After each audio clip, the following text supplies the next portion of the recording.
I drew that because I don't know how familiar are you with Dante's Inferno, Rob? Because I'll tell you, it's mostly this. It's mostly Dante swooning over his super new BFF and like lifetime hero Virgil the poet. Not at all. Oh damn, Rob, you should go back and listen to it from the beginning then, because I basically just translated into Marty speak, and it's pretty great. I'll give you the lowdown here. So it starts off with this guy Dante. So basically, it's this guy Dante, the guy in red. His he was exiled from Florence, like you do back in the day, in like the late 1200s, where people were constantly being exiled for political reasons. And he decided that he was not mad. In fact, he was laughing. He's the least mad man on the internet ever, and in fact, he doesn't care at all. So he wrote an entire fan fiction in poetry form, all about how not mad he is. And also, he in his fan fiction, he went to hell and he met every single one of his favorite poets in the whole darn universe, who were all, dead and everything, and they all loved him and they thought he was the best poet in the entire known universe. And also, the girl that he liked, Beatrice, who had died a couple years earlier, that he stalked for 11 years and never said a word to in his entire life. She was there, in heaven, and she loved him so much, and she was so worried about him, when in fact, in real life, she barely even knew he existed, probably didn't even know his name.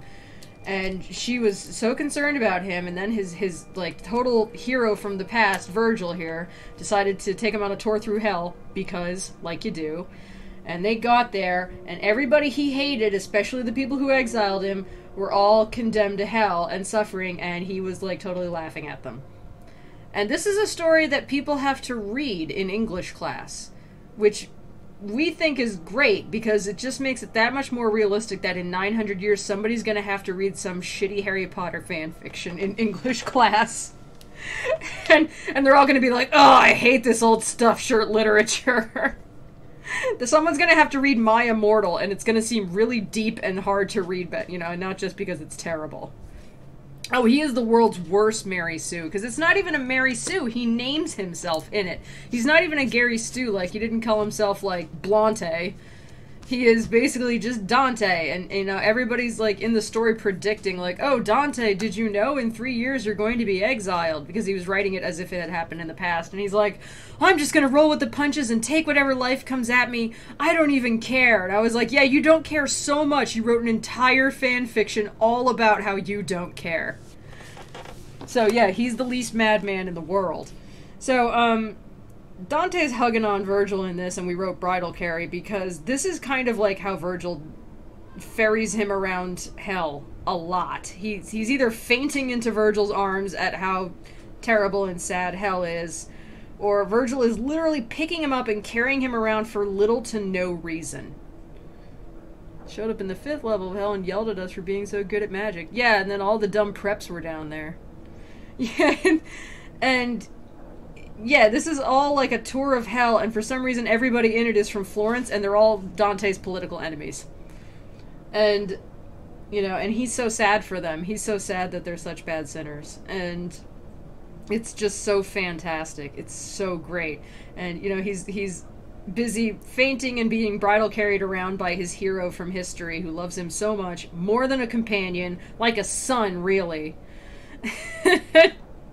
Jeez, what are the odds?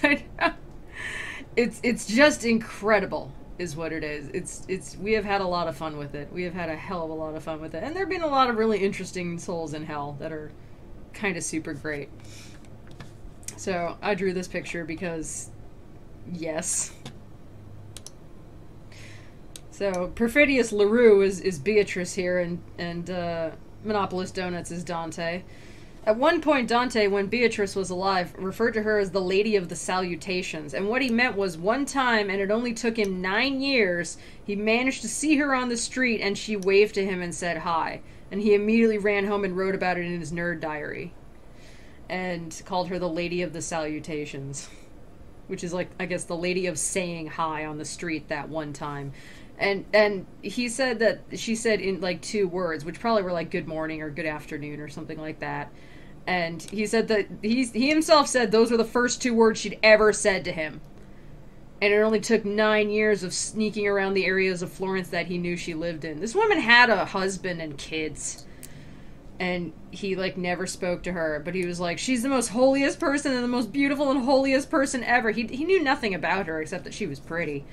And he's like, she's like super extra extreme Virgin Mary. So holy and so wonderful. And she's so beautiful and she makes me want to be a better person. And she's the most amazing person ever. And then she, like, died early. And he, like, went to pieces and wrote about how she's in heaven. And she cares so much about him. And she's so worried about him and his life. And she never even knew the guy. She was like, oh, there's that creepy guy who smells my hair in church when I'm not looking. You know, he's just... Yeah. So... Remember, Rob, this is Dante's Inferno. When you think of Dante's Inferno, you think it's like a great epic poem, right? You know? Like, it's something you have to read in school. It's something you learn in literature. And... it's a big, dumb, stupid, baby fan fiction. That's all it is. It's incredible. Yeah, that's what I thought. Yeah, that's what you thought, but it's all covered up by all the these and the thous. You know, it makes it sound smart. It literally is just him saying, everybody who was ever mean to me is in hell. Even somehow people who aren't dead yet, as we will see. And everybody who ever exiled me is a jerk, and they're all burning in hell, and I hate them all, and they all have really ironic punishments, and I'm best friends with Virgil and Ovid and Homer and all the famous poets, and they all let me into their super secret club and their secret handshake, and they say that I can join them because I'm the best. And it's just basically him blowing his own goddamn horn over and over. And it doesn't just stop at the Inferno. There's also Purgatorio and Paradiso, which aren't as famous as the Inferno because they're slightly more boring. But it's basically just him doing kissy face to his hero Virgil all over hell for like 1,000 cantos. And Virgil telling him what a wonderful guy he is and how smart he is and how much he loves him, and then picking him up and carrying him in the most like bizarre and awkward way. So, yeah. Let's get rid of this. And I will call up the text. Kale, what's up? You didn't miss anything because I was just recapping Dante's Inferno for Rob here, who has never actually read it.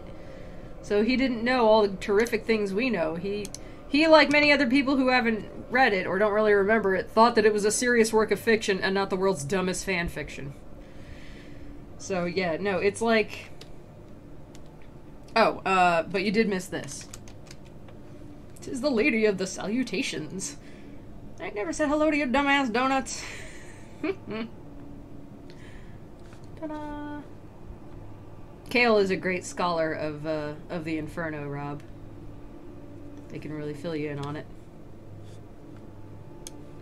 It is so great. It's just so great. It's great because he's such a baby, and because people have to read it in school.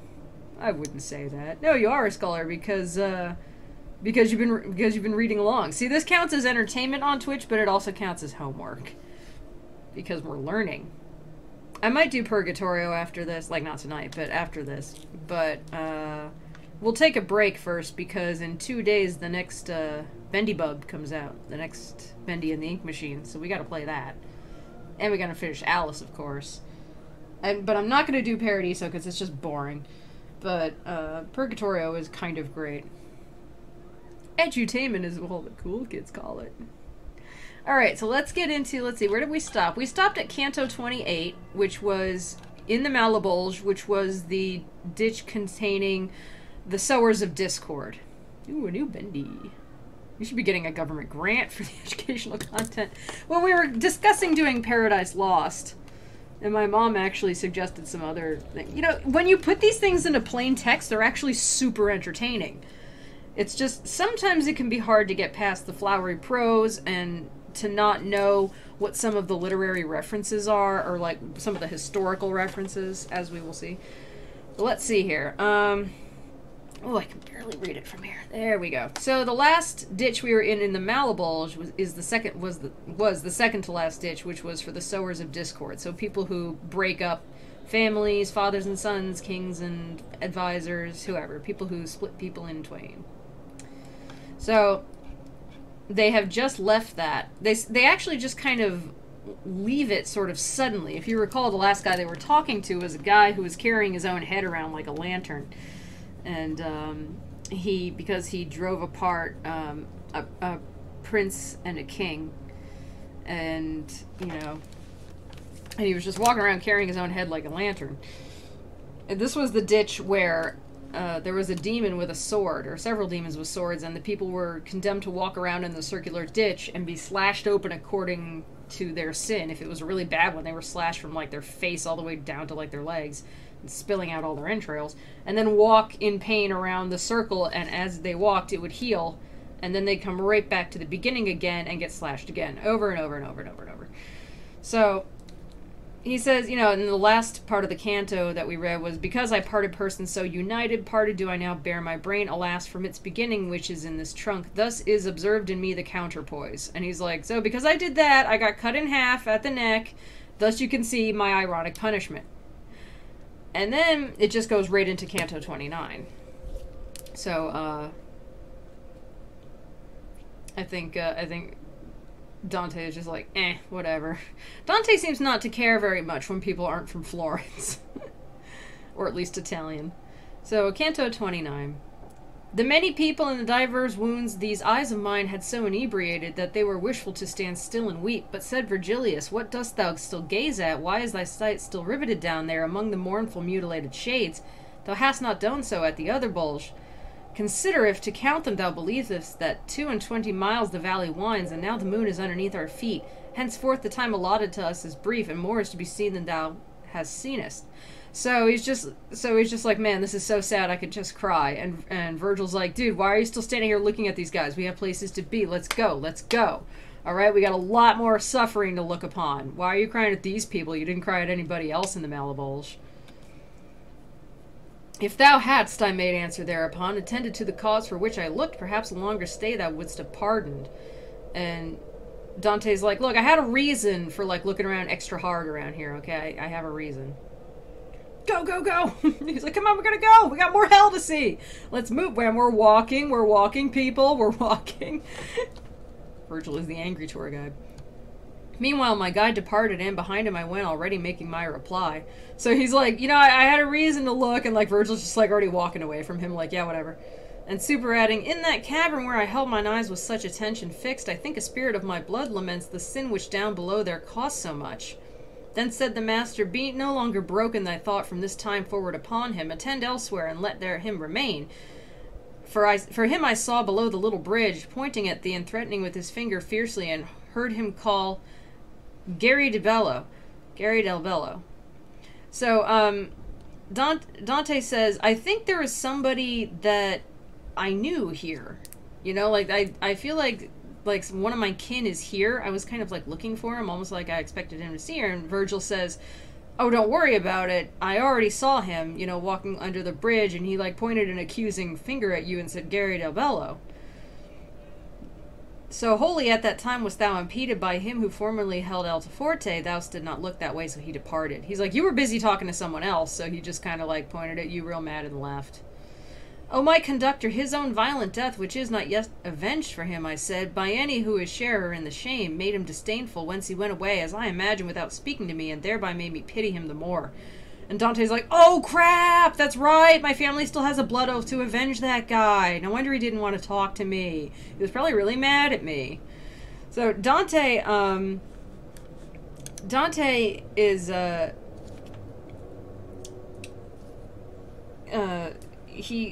he's Gary del Bello is the guy. That's his name.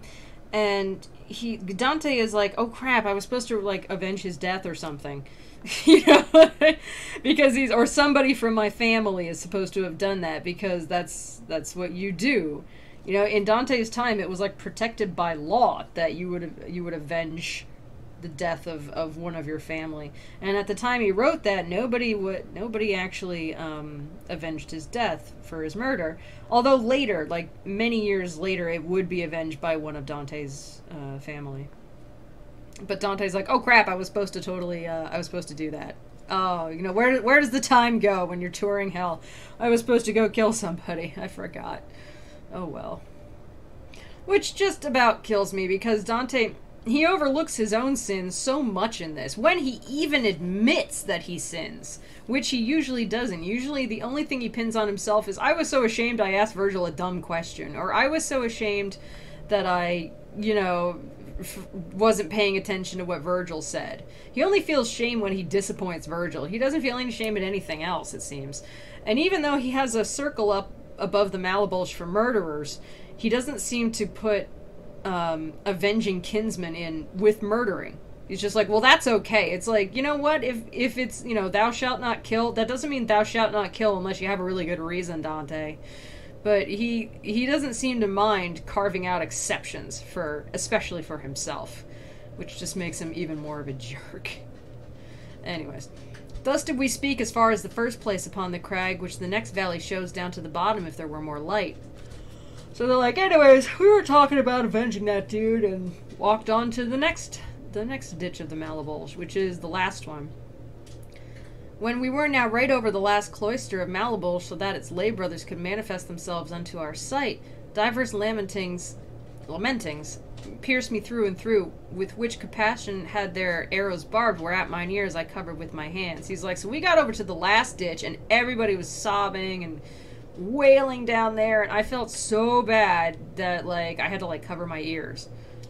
What pain would be if the hospitals of Valdiciana, twixt July and September, and of Marema and Sardinia, all diseases in one mote were gathered. Such was it here, and such a stench came from it as from putrescent limbs is wont to issue. So he's like, man, if you've ever heard, like, a lot of hospitals, you know, like, wailing and crying because everybody in it is so sick and they've got the plague or whatever, it's worse here. Like, it's worse here, and if you had, like, all the diseases you've ever seen in a hospital collected into one place, here it is, and it stinks like everybody down there is dead and rotting. We had descended on the furthest bank from the long crag upon the left hand still, and then more vivid was my power of sight, down towards the bottom, where the mistress of the High Lord Justice Infallible punishes forgers, which here she records.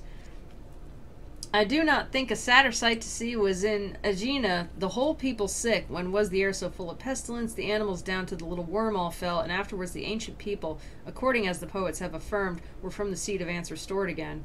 He's like, I don't, you know, remember that time in that one historical text when everybody was super sick and the whole flippin' countryside died? This is worse. And that is an honest theme of not just forgers, Rob, like forgers of, you know, like forging a check or something. But they use the word forger in this. I don't really like this translation. I like the other translations where they use the word falsifier. It basically liars is what they're saying. Like, just straight up liars who deceive people by just distorting the truth. The other ditches in the Malabulge were for other people who committed fraud. The entire Malabulge is the last circle of hell before the very drop to Lake Cocytus. And the Malabulge itself is counted as one circle, but it has rings of circles in between it. You know, it has like little divisions, 10 of them. And they are all for people who commit fraud, because Dante believes that fraud is one of the worst things you can do. Because it's like a deliberate falsification of nature. He's long explanation. So it has panderers and seducers in the first ring, all the way through flatterers, simonists, and now here to falsifiers, aka liars. Worse than murder, yes. Much worse than murder, because Dante places murder as... Oh, here, I was supposed to draw a picture. I'm sorry, I'm like, what am I doing? Dante places murder above... well, here, I'll draw it. In the first circle of hell is the circle of... And don't giggle, but go ahead and giggle. Incontinence. Meaning unable to control oneself. Like, just can't control one's own urges. Or hold oneself back. And so in that realm are three, you know, smaller circles for lust, greed, and wrath. Oh, I'm sorry. I'm a jackass. What am I doing? Wrath doesn't go there. I'm such a jerk. Lust, gluttony, and greed. And then below that is the second circle, in which is the circle of violence. And there are 3 circles inside that. Violence to one's neighbor, and that just means like murderers and like people who hurt, people who kill, even people like Attila the Hun who kill a lot of people, not just their immediate neighbors. Violence to oneself, because of course in Christianity suicide is a sin. And then violence against God, blaspheming, going against the natural order of things, etc., etc. And the third circle, my favorite circle, is the Malabulge, which has all these little bridges leading between all these deep ditches that people troll through. We're now in the very, very center, going down to the very bottom, Lake Cocytus, the coldest place in the universe. And so we are in the 10th ring, about to descend from there. Hey, not too shabby. I know, he's got a lot of stuff. So, then was it to behold through that dark the spirits languishing in diverse heaps, this on the belly, that upon the back, one on the other lay, and others crawling shifted themselves along the dismal road. So everybody's just kind of like laying around being miserable inside this circle of falsifiers. He says forgers, but we know forgery as one specific kind of thing, like forging a will or whatever. But the translation really should say falsifiers, because it just means liars. Liars or deceivers, etc. We step by step went onward without speech, gazing upon and listening to the sick who had not strength enough to lift their bodies. The cat wants to play. I will not play with the cat. I refuse. Oh wait, hang on. We have to draw Monty Beer Crow and Donuts being Dante and Virgil. Hey! Get out of here. No, scram. Stupid animal. Does nothing all day. And then when I start my stream, she's like, time to run around and be an ass. So yeah, it's just people laying around being incredibly sick. Like, just really, like if you went into a hospital where like everybody had the plague.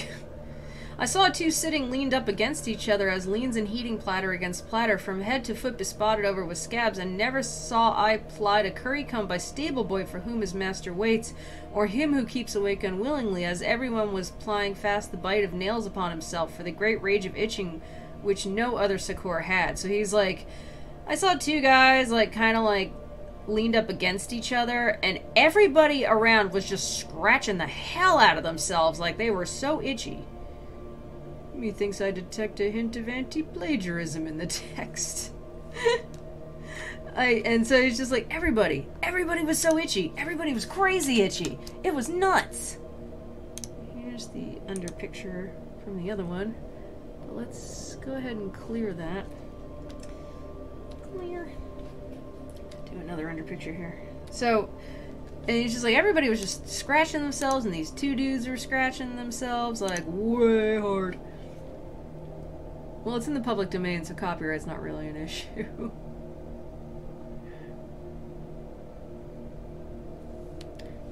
Wait, are we talking about my dumb drawing? Now I'm confused. Don't confuse me when I'm reading. There we go. Okay. And the nails downward with them dragged the scab in fashion as a knife the scales of bream or any other fish that had them largest. So these 2 guys leaning against each other are just like covered head to toe in scabs. He's like, they had so many scabs on them, it was like they were scales, like fish scales, and they're just scratching them off each other because why the hell not? O thou that with thy fingers doth dismail thee, began my leader unto one of them, and makest of them pincers now and then. Tell me if any lation is with those who are herein, so that thy nails suffice thee to all eternity into this work. So he's like, hey, you dudes scratching the scabs off each other, dude, are there any Italians around here? Because that's all Dante cares about. You would be amazed. You would think that hell is nothing but Italians. Like, nothing but Italians, the way you hear Dante tell it.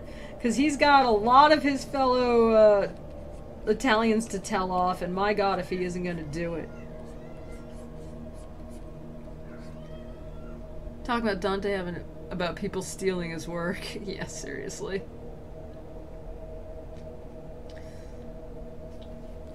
Latians are we whom thou seest so wasted, both of us here, one weeping maid replied, but who art thou that question us thus? And said the god, one am I who descends down with this living man from cliff to cliff, and I intend to show hell unto him.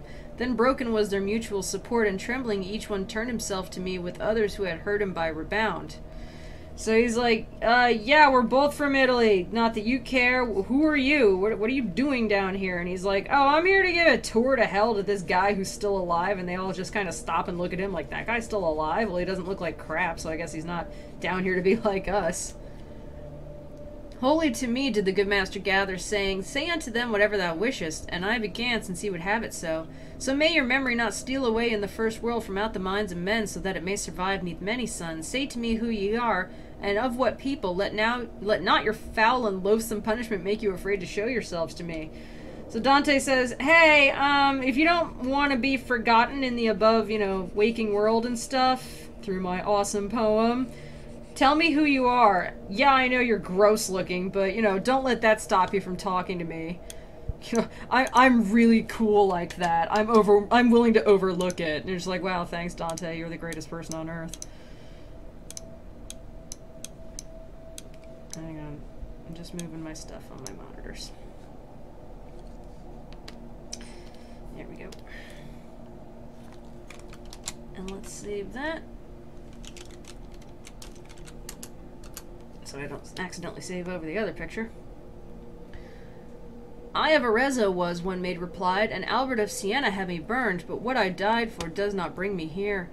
'Tis true, I said to him, speaking in jest, that I could rise by flight into the air, and he who had conceit but little wit would have me show him the art, and only because no Dedalus I made him, made me be burned by one who held him as his son. But unto the last Bolgia of the 10 for alchemy which in the world I practice, Minos, who cannot err, has had me condemned.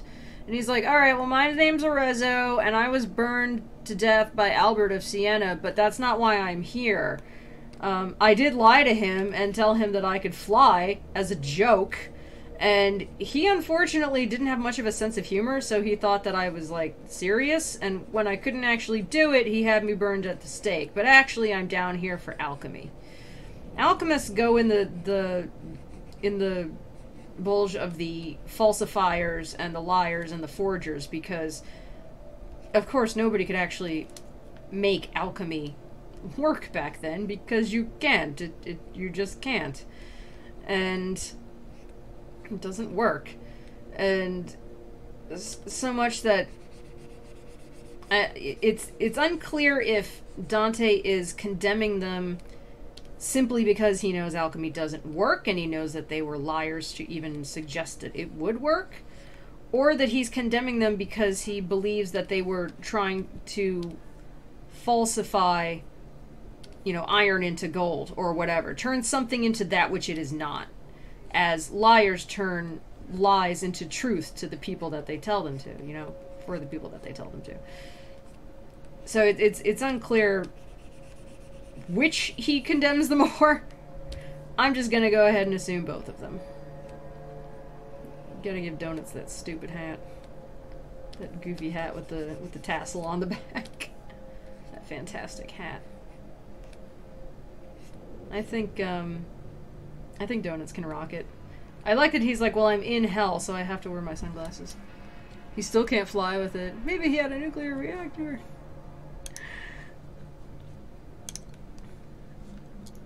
Let's see here. And to the poet said I, now was ever so vain a people as the Sienese, not for a certainty the French by far. So, like, Dante loves to ask people if they're Italian and then slam their city for being, like, the worst. Everybody's the worst. Everybody's the worst, even, like, in Florence, where he comes from, and he loves Florence so much, but everybody there is the worst, too. Like, Dante has nothing but judgment for every single person around him, of every race and every city, except himself.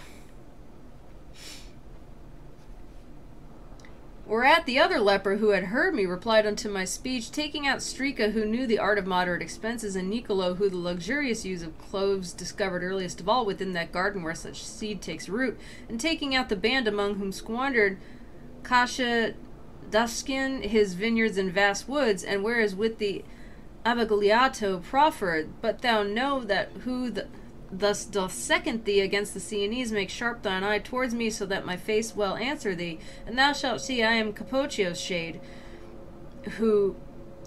Oh, I'm sorry, Capocchio's shade, who metals falsified by alchemy thou must remember if I will descry thee how a skillful ape of nature I was. So that's a long, long way for him to be like, Dante, it's me, your friend Capocchio. Do you remember me? I was an alchemist and I was burned for it. And that is true. The guy named Capocchio was Dante's friend and he was burned for alchemy. And he's just like... And he too goes on to, like, I don't know, throw shade on the Sienese for no reason. Canto 30. 'Twas at the time when Juno was enraged for... Oh my god. And then he goes on this long ass... Oh my god. Sorry, I know this part and it bugs me. 'Twas at the time when Juno was enraged for Semele against the Theban blood, as she already more than once had shown, so reft of reason Arthanos became, that seeing his own wife with children twain walking encumbered upon either hand, he cried, Spread out the nets that I may take the lioness and her whelps upon the passage, and then extended his unpitying claws, seizing the first who had the name Laertius, and whirled him round and dashed him on a rock, and she with the other burden drowned herself. And at the time when fortune downward hurled the Trojans' arrogance, that all things dared, so that the king was with his kingdom crushed, Hecuba sad, disconsolate, and captive, when lifeless she beheld Polyxena, and ever Polydorus on the shore. Of ocean was the dolorous one aware, out of her senses like a dog she barked. My God, Dante! So much the anguish had her mind distorted, but not of Thebes the Furies nor the Trojan were ever seen in anyone so cruel and goading beasts, and much more human members, as I beheld two shadows pale and naked, who biting in the manner along that a boar does, when from the sty turned loose. That is a long, long, long way to say, I saw two naked guys run up and start biting everybody. That's just like, oh my god! Oh god, Dante! Oh, I'm sure somebody finds this fine poetry, but I don't. It's like Dante competes with himself as this story goes on later and later to see what longer analogy he can come up with. Like, basically he was like, this is like if you wanted to convey sadness to someone, like a tragedy, and instead of saying like, it was such a terrible tragedy, let me tell you it, you basically told them the entire story of Romeo and Juliet and then said, and it's as sad as that. Like, sum up! He just tells this long, long historical analogy and then be like, so anyways, you know how, like, crazy those people were? Well, two people came by who were crazier than that. You're just like, seriously? Are you trying to make word count? Is this like an English paper you have to turn in tomorrow? He was one of those paid by the word people. We're like paid by the paragraph. Paid by the stanza. It's just, my God, Dante, shut up! See, the problem I have with Dante is that The problem I have with Dante is that instead of trying to... I mean, he's shown that he can describe with his words stuff.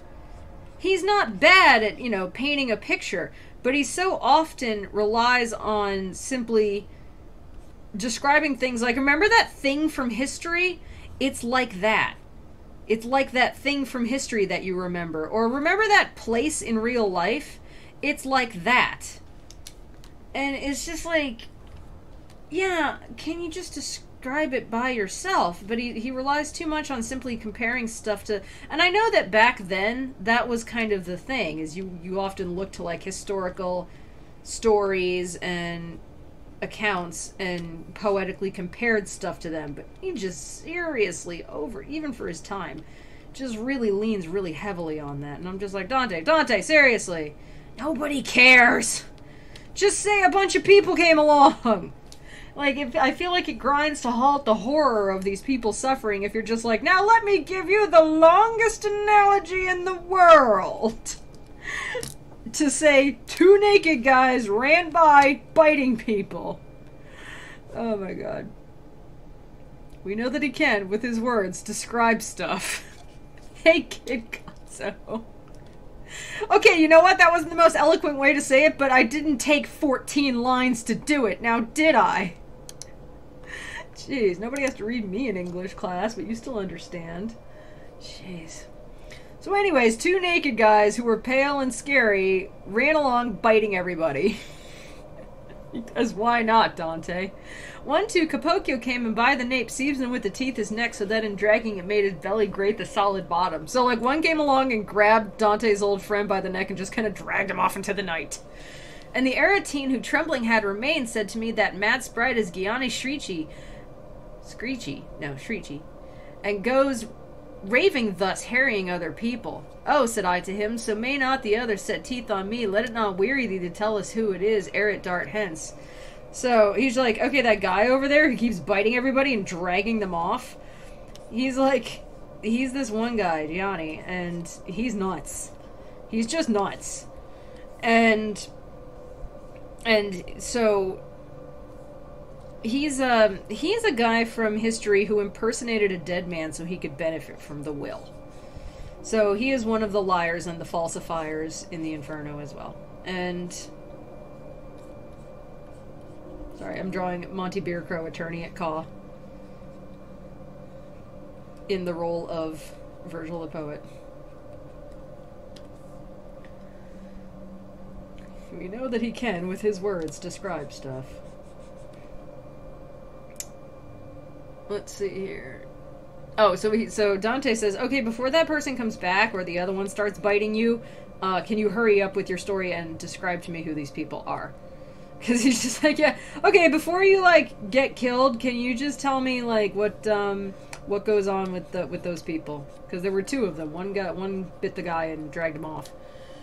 And he, to me, that is the ancient ghost of the nefarious Mira, who became beyond all rightful love her father's lover. That is, like a story of a woman named Mira who, in some accounts, was punished by Hera because why not? You know, Hera's got nothing better to do other than sitting up on Mount Olympus pissing people off. And she got, I think she, like, forgot to pay tribute to her or something because, you know, that's the way it is. And so Hera condemned her to fall in love with her dad. And she, like, went literally insane from it and eventually convinced some woman of the household to convince her dad to go to bed with some mystery woman who said that she was in love with him. And you can pretty much figure it out that they did it in the dark, like a bunch, and it was obviously his daughter. And then he, like, tried to kill her and everything, and blah blah blah blah. So now she's down here for falsifying who she was to her father. So that's Mira. She came to serve with him after this manner by counterfeiting of another's form. Yeah, and she got pregnant. My boy Monty looking handsome already. And by as he who goeth on yonder undertook that he might gain the lady of the herd to counterfeit himself uoso donati, making a will and giving it due form. So he's like, yeah, that other guy who had just bit your friend Capocchio and ran off with him, falsified a will and pretended to be the dead guy, you know, and messed with the will so that he could benefit from it.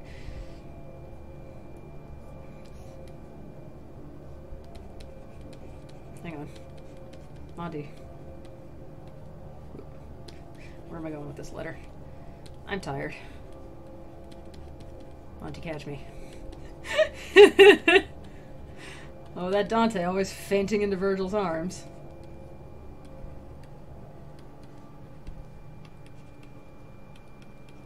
Monty, do it. It's just like, no. Welcome to Greek mythology, Rod. After the two maniacs had passed, on whom I held mine eye, I turned it back to look upon the other evil-born. I saw one made in fashion of a lute, if he had only the groin cut off just at the point at which a man is forked. The heavy dropsy that so disproportions the limbs with humours which it ill concocts that the face corresponds not to the belly, compelled him so to hold his lips apart as does the hectic, who, because of thirst, one towards the chin, the other upward turns. So he's like, so I started looking at like all the other people who were condemned down here, and damned if one guy didn't look crazy. He compares him to a lute, which, you know, as you may know, was an instrument back then. Sort of like a precursor to the modern guitar. It's kind of weirdly sort of pear-shaped. It was a stringed instrument like this. He compares this guy to a lute and says, you know what, if you cut his arms and legs off, he'd look exactly like a lute, because this man has dropsy, aka edema. This fellow suffers from what they call dropsy, but is in fact an edema, which means massive retention of fluids. So this guy is like, oh, I feel like crap, and his whole stomach is distorted, and his legs are super bloated, and his arms are bloated up, and, you know, his fingers too, from suffering from like just being filled with like bloated water. But he says that the man's lips are all curled back as if he's, you know, someone who is incredibly thirsty. So like, I guess all the water is down here, but his head thirsts. Pretty sure I've seen the lute dude in Bosch's painting. Well, Bosch thought that musical instruments were the devil. Hey, Fawn, how's it going? Oh, there go those bits! There go those bits! Yeah! Sorry, I only just see them now because I'm watching the playback. Thank you for the bits, Fawn! So, O ye who without any torment are, and why I know not, in the world of woe, he said to us, behold and be attentive unto the misery of Master Adam. I had while living much of what I wished, and now, alas, a drop of water crave. So he's like, hey, you guys who I don't know why you're not suffering, but check me out. I feel like crap. I just want a drink of water. I had everything I wanted in the world when I was alive, and I just want some water now. The rivulets that from the verdant hills of Cassington descend down into Arno, making their channels to be cold and moist, ever before me stand, and not in vain, for far more doth their image dry me up than the disease which stripped my face of flesh. He's like, all I can think about is water. All I can think about is, like, rivers that I used to know, and you know what? They do an even better job of punishing me than this awful disease. The rigid justice that chastises me draweth occasion from the place in which I sinned to put the more my sighs in flight. There is Romina, where I counterfeited the currency imprinted with the Baptist, for which I left my body burned above. But if here could see the tristful soul of Guido or Alessandro or their brother for bronze font, I would not give the sight. One is within already, if the raving shades that are going around speak truth. But what avails it me whose limbs are tied? If I were only still so light that in 100 years I could advance 1 inch, I had already started on the way. Seeking him out among his squalid folk, although the circuit be 11 miles and not less than half a mile across.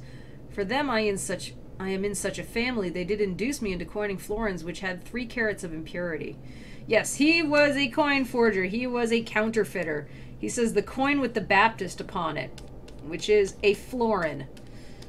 And he's like, and there's all these other guys, and they're just as bad as me, and they're also down here, and they were kind of like, you know, like, they induced me to forge and everything, and if I could find them, I'd go sit with them, but I can't, because, you know, if it took 100 years for me to crawl 1 inch, I would have left by now, but it takes even longer than that. I can't move. I'm completely immobilized by all this water weight.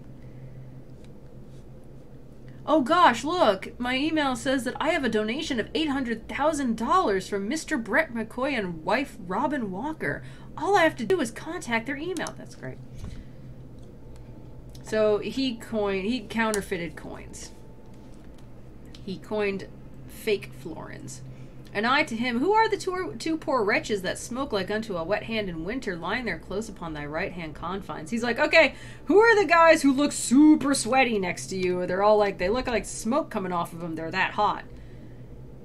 You should jump on such an amazing opportunity. I don't know, dude. It doesn't sound like he's from Nigeria. Can I trust him? I only trust people from Nigeria. So, I found them here, replied he, when I reined into this chasm, and since they have not turned, nor do I think they will forevermore. He's like, well, I just kind of like landed next to them when I got cast down here, and since they haven't moved, and I can't move, I guess I'm just gonna sit next to them for the rest of eternity. One the false woman is who accused Joseph, the other the false Sinon, Greek of Troy, from acute fever they send forth such reek. So, he says that one is the woman who falsely accused Joseph, which would be Potiphar's wife from the Bible.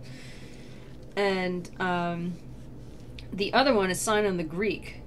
So he was one of the guys who kind of lied the citizens of Troy into accepting the Trojan horse. And as you recall, Dante freaking hates the Trojan horse. He hates all of that. He doesn't think it was a tactical awesomeness at all. He thinks it was a terrible, terrible sin and blah blah blah blah, and ugh, don't even get me started on him. But he really hates that horse. Royalty from Nigeria. It is a great coincidence. And one of them who felt himself annoyed. Oh yeah, and he also says that, you know, both of them are suffering from a fever and they stink. And one of them who felt himself annoyed at being peradventure named so darkly smote with the fist upon his hardened paunch. So the other guy's like, hey, shut up! And he just punches the guy in his stomach. I've never heard of anyone so salty about a wooden horse. No, he hates it. It gave a sound as if it were a drum, and Master Adam smote him in the face with arm that did not seem to be less hard, saying to him, although betaketh from me all motion from my limbs that heavy are, I have an arm unfettered for such need. So he's like, I still got one good working arm, and I'm gonna use it to punch you. So don't you hit me, I'm just gonna hit you back. Whereat he answer made, when thou didst go unto the fire, thou hast it not so ready, but hast it so and more when thou wast coining. The dropsicle replied, thou sayest true in that, but thou wast not so true a witness there, where thou wast question of the truth of Troy. They're kind of arguing over who's the worst sinner. Dante's so salty that he put the dude in hell when he shouldn't have been. Oh, you missed the whole bit with Odysseus. It was intense. It really was. If I spake false, thou falsifiedest the coin, said Sinon. For one fault I am here, thou for more than any other demon. So this guy's like, oh, I'm the worst sinner? You know what? I only lied once to the people of Troy. You made like 1 million fake coins. That counts as like 1 million different individual sins. Alright? So like that you lied every single coin. I only lied once.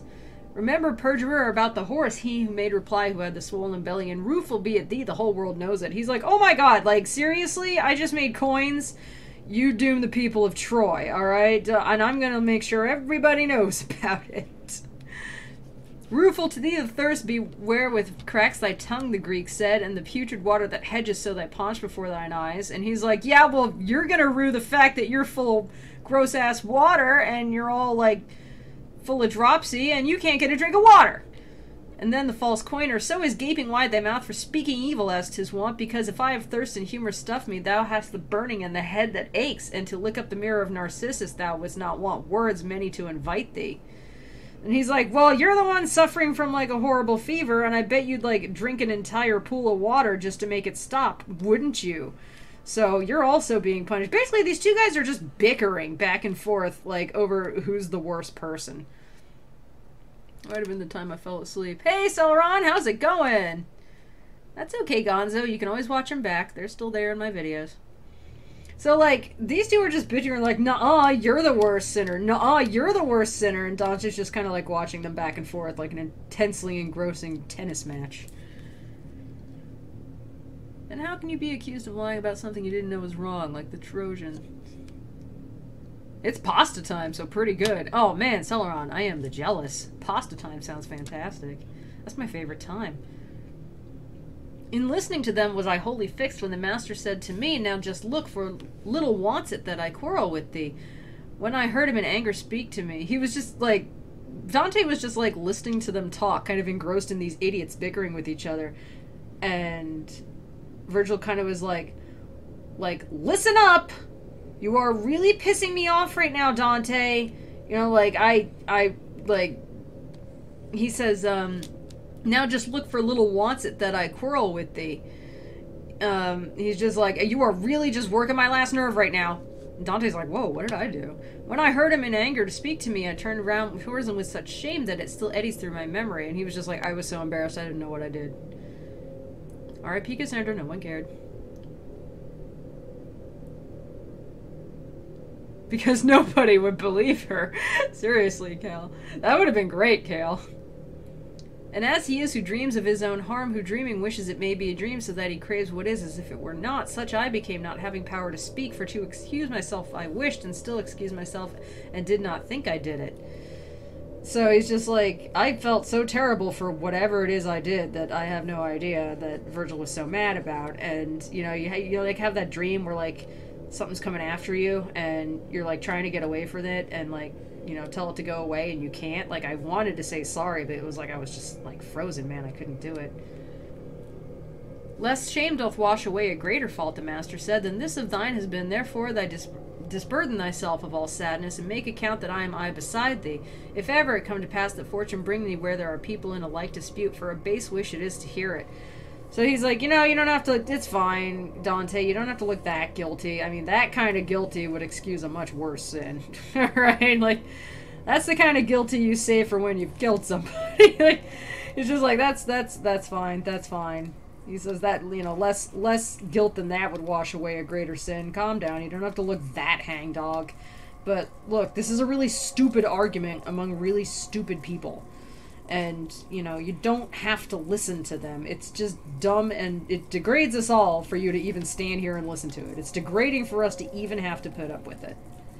So, let us just go. Canto 31. One and the self-same tongue first wounded me, so that it tinged the one cheek and the other, then held out to me the medicine. Thus do I hear that once Achilles' spear, his and his father's, used to be the cause first of a sad and then a gracious boon. So he's like, okay, so Virgil made me feel real bad, like he slapped me in the face twice. But, you know, then he said it was okay, so I felt much better. We turned our backs upon the wretched valley upon the bank that girds it round about, going across it without any speech. He's like, so we just kept walking. We didn't say anything. There was less than night and less than day, so that my sight went little in advance, but I could hear the blare of a loud horn. So loud it would have made each thunder faint, which counter to it following its way, mine eyes directed wholly to one place. So now we're about to go to the very last place in hell. Get a hold of yourself, man! Slap, slap! Yeah, he didn't actually hit him. He verbally hit him. Snap out of it, man! It's just two dudes arguing over who's the worst sinner. They're both in hell. It doesn't matter. So, we're about to go into the very last place in hell, which is, of course, what I've mentioned many, many times, Lake Cocytus. After the dolorous discomfiture when Charlemagne the Holy Emprise lost so terribly o'er land it sounded not. Short while my head turned thitherward I held, when many lofty towers I seemed to see, whereat I said, Master, say, what town is this? So, they're at the very edge, they've just passed the Malabulge, they've left it, and they're going on towards Lake Cocytus, and they see like a big, scary ridge, you know, and they see what look like big towers in the distance. And they hear the blare of a very, very loud horn. This is the best at the end. Meridian's been waiting for this. And and Dante says, what town is this? Like, what are these big buildings?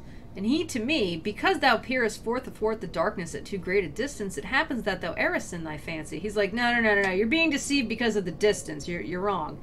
Well shalt thou see if thou arrivest there, how much the sense deceives itself by distance, therefore a little faster spur thee on. He's like, look, when we get over there, you'll realize the distance is messing with you. They're not actually buildings. Then tenderly he took me by the hand, because of course he did, and said, before we farther have advanced, that the reality may seem to thee less strange, know that these are not towers but giants, and they are in the well around the bank from navel downward, one and all of them. So he picked him up by the hand and he's like, look, I don't want to freak you out when we get there, but these aren't giant towers, they're just giants. Rob, seriously, you don't even understand. We should go back to the part where he tenderly picked him up and carried him bridal style out of one of the ditches and laid him like a princess upon one of the crags. Rob, you don't even understand. Like, Dante has a huge man crush on Virgil and wants everybody to know that they're best friends. What did Caddis say? She kept saying Virgil was like his olive oil coated muscles, and then at the end she was like, you know what? He doesn't even have muscles anymore. He's just made of olive oil. Dante is a pretty princess. He is a pretty princess. Or at least he wants to be. And Virgil is his beautiful prince. Virgil's like, remember, we're going to bring you up to your beautiful Beatrice up in heaven, remember? And he's like, who? Oh, right, her, yeah, the girl I stalked for like 10 years. Yeah, she can wait. Let's just you and me talk. We don't talk enough. Virgil's just like, ugh. God, why? Just why? It's his story. Everyone is always talking about how pretty he is. They are! They're always either talking about how pretty he is or how special he is. He's the most terrible Mary Sue in the world. They do it again in Purgatorio, where they're like, oh, you're a living man! No living man has ever set foot on this isle! And he's like, well, I guess I'm just special. And everybody gathers around to see how special he is and adore him. He's such an ass. Virgil's like, can Dante just not? I need to draw another Virgil here. So anyways, he's like, look, those towers you see, they're actually giants. And they're like up to their waist in a frozen lake, but they're so big you don't see the lake yet, but you will. As when the fog is vanishing away little by little doth the sight refigure whatever the mist that crowds the air conceals, so piercing through the dense and darksome air, more and more near approaching toward the verge, my error fled and fear overcame me, because as on its circular parapets Monterragione, I can't pronounce it, I'm not Italian, crowns itself with towers, even thus the margin which surrounds the well with one half of their bodies turreted, the horrible giant whom Jove menaces even now from out the heavens when he thunders. So he's like, yeah, so as we got closer, I was like, holy crap, he wasn't lying. These giants are enormous. They're huge. They look like one tower out of like one enormous castle, but big and big. They're really big, yo. Did I mention they're big? They're huge. They're really big. They're big giants, and they're frozen up to the waist in this freezing lake at the bottom of hell. It is freezing. People always say, like, oh, hell is really hot, but in Dante's story, hell is, like, at the very bottom. It gets colder and colder as you go down, and then is the coldest at the very bottom because it is the farthest from heaven's light. An eye of one already saw the face, shoulders, and breast and great part of the belly, and down along his side both the arms. Certainly nature, when she left the making of animals like these, did well indeed, and by taking such executors from Mars, and if of elephants and whales she doth not repent her, whosoever looketh subtly more just and more discreet will hold her for it. For where the argument of intellect is added unto evil will and pallor, no rampart can the people make against it. So Dante says, I am so glad nature decided to, like, stop making these things, these giants, and just confine herself to, like, elephants and whales. Because, holy crap, these things are enormous, and the fact that they even have the mechanism of thought is terrible, because they're all evil, and all they do is mess with people. And that ain't great. That's just not great for anybody. So I'm really glad that when she was like, I want to make something really big, but I'm not making any more giants. I'll just make, like, a whale or something. That was a good idea. Colder as you go deeper, it's just science. So I take it they're big? Yes. Isn't this blasphemy? Which part is blasphemy? Oh, nothing's ever blasphemy if Dante says it. It's only blasphemy if he condemns people to the circle of blasphemers. And then again, only when they're blaspheming against, basically, his ideas. Giants. No, Dante actually mixes in a lot of mythological figures.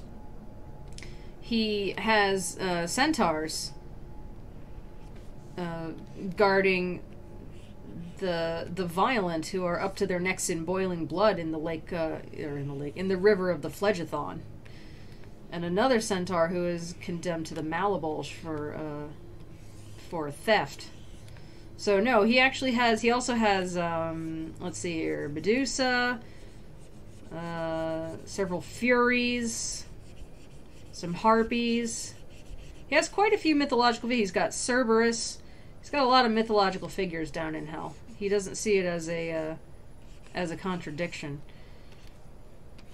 He sees, some of the, like, elder gods and everything of, like, you know, Roman and Greek times and everything. Here's the other thing. Dante is an enormous Rome fanboy. If Dante were alive today, he would be on whatever the Roman equivalent is of Reddit threads enthusing about stuff from Japan. He is like a Rome weeaboo. He loves stuff from Rome. He thinks Rome is the greatest thing ever.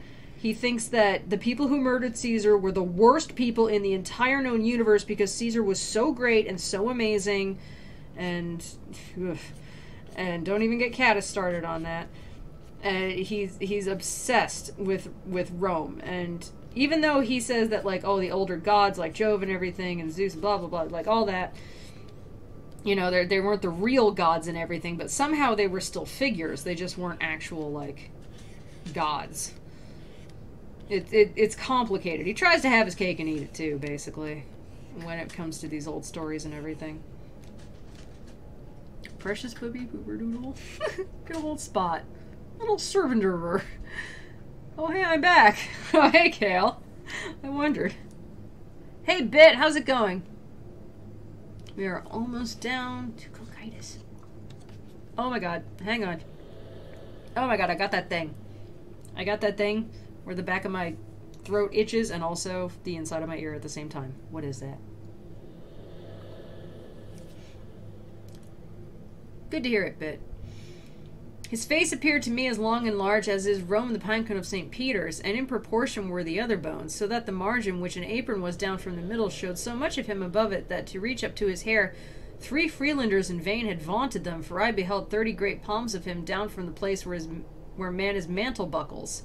So he's just measuring the dude, and he's like, dude was really big. He was a giant. He was a big giant. That's kind of the point of a giant. He was very big. Raphael, my Amech Izabi Almi, began to clamor the ferocious mouth, to which were not befitting sweeter psalms, and unto him, my guide. Soul idiotic, keep to thy horn, and vent thyself with that when wrath or other passion touches thee. Search round thy neck, and thou wilt find the belt which keeps it fastened, O bewildered soul, and see it where it bars thy mighty breast. Then said to me, he doth himself accuse, this one is Nimrod, by whose evil thought one language in the world is still not used. Here let us leave him, and not speak in vain, for even such to him is every language as is his to others, which to none is known. So this is the giant he names Nimrod, and said that he was one of the architects of the Tower of Babel. Babel, however you wish to say it. Which, of course, is the tower that people tried to build up to God, and God cursed them by making it so that the entire human race no longer spoke one language, but spoke many, causing confusion among all of them. So this giant's punishment is he can only speak nonsense. So that, you know, Raphael, my Amech Izabi Almi is nonsense. It's just a bunch of gibberish. Although he names one of the angels Raphael. They failed at the greatest game of Jenga. They did. And so it's just nonsense that he's kind of babbling to himself really loudly. And the thing is, nobody can understand what he says, and he can't understand what he says, and he can't understand what anybody else is saying. So Virgil starts making fun of him and, like, yelling at him, and he basically says, like, yo, idiot, shut up, like, stop talking, nobody knows what you're saying, you've got a horn around your neck, just blow your horn if you feel like you want to say something or you're pissed off, you know, because he has, and he says, search around thy neck and thou wilt find the belt which keeps it fastened. He's like, you've got a horn around your neck over there. Somebody gave you a horn to blow on if you feel the need to communicate. Just, you know, just get that and blow on it, stupid. Like, nobody can understand you. And he's like, and then he says, let's just go. Don't waste words on this guy because he won't understand us anyways. Whew. Therefore a longer journey did we make, turned to the left, and a crossbow shot off we found another far more fierce and large. And then he's like, so then we kept walking, and we found another really big giant, and he's even bigger and scarier. In binding him, he might the master who be, I cannot say, but he had pinion close behind the right arm, and in front the other, with chains that held him so begirt about from the neck down, that on the part uncovered it wound itself as far as the 5th gyre. So he's like, I don't know who tied this dude up, but he must have been strong as hell because this guy is just bound in gigantic chains. This proud on which to make experiment of his own power against the supreme Jove, my leader said, whence he was such a guerdon. Ephialtes is his name, he showed great prowess. What times the giants terrified the gods, the arms he wielded nevermore he moves. He's like, so this guy tried to beat up God, or at least try to be stronger than him. And as his punishment, he's frozen up to the waist in ice, and also his arms are bound in iron so that he can never lift them again. Not against God or anybody else. And I to him, if possible, I should wish that the measureless Briareus these eyes of mine might have experience. Whence he replied, Thou shalt behold Antaeus close by here, who can speak and is unbound, who at the bottom of all crime shall place us. So they're in this ice, frozen and everything, but they're not at the very bottom yet. It's like they're like in a little sort of shelf that's just above the actual frozen Lake Cocytus. Which canto are you in right now? I am in canto 31. We are almost to the end, Fawn. So he says, okay, so there's the third giant coming up, Antaeus, and he doesn't have his arm bound, so it's okay, and he can speak. So, cool. Much farther yon is he whom thou wouldst see, and he is bound in fashion like this one, save that he seems in aspect more ferocious. So Dante says, is this one, Briarus? Or Briarus? I think it's Briarus. Like, is that one giant down here? And he's like, yeah, but he's further away, like further along the circle, and he's more bound up, and he's even madder, so let's just leave him alone. There never was an earthquake of such might that it could shake a tower so violently as if Ephialtes suddenly shook himself. Then was I more afraid of death than ever, for nothing was more needful than the fear if I had not beheld the manacles. So this one giant they're next to, Ephialtes, starts like kind of rocking back and forth in the ice as much as he can and shaking and like giving like an earthquake, and Dante starts freaking out. And he's like, man, I'm glad that guy has chains on him, because he looks like he would kick my ass. Then we proceeded farther in advance, and to Antaeus came, who full 5 ells without the head forth issued from the cavern. Hold on a moment. Stop biting your sister. I will bite you, cat. I bit a cat before. I'll do it again. Every so often, Sevi's like, now is the time when we must make babies, and that involves me biting you on the back and then waiting for babies to appear, right? I asked a vet once, because I was like, how come my one cat just bites my other cat on the back and then whines, like through a mouthful of her fur, like, and she just kind of ignores him, and then if it goes on long enough, he kind of gets annoyed and starts like gently patting her on the side with his paw. Like, hey, pay attention to me. He's like, oh, well, I guess he never learned how to mate or anything, because, you know, he was just like a little kitten and everything, taken away from his mom.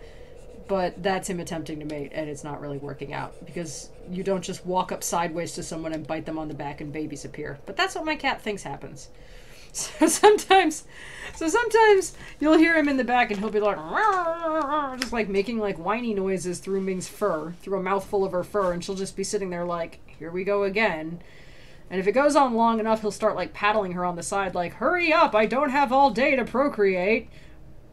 Wait, that's not how it works? No, it isn't, Rob. And then she'll eventually like roll over and kick his ass. Like, get off me, you idiot. So they come upon the giant Antaeus, and Antaeus is, of course, bigger than all the rest. He's very, very big. I can't even tell you how big he is, because he's so big, he's a giant and he's big. That is the gist of what Dante is trying to say here. He is a very big giant. He's not a tiny giant. He's the biggest of all giants.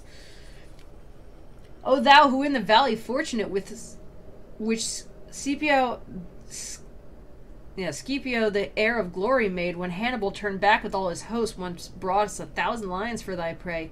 And who hadst thou been at the mighty war among thy brothers? Some, it seems, still think the sons of earth the victory would have gained.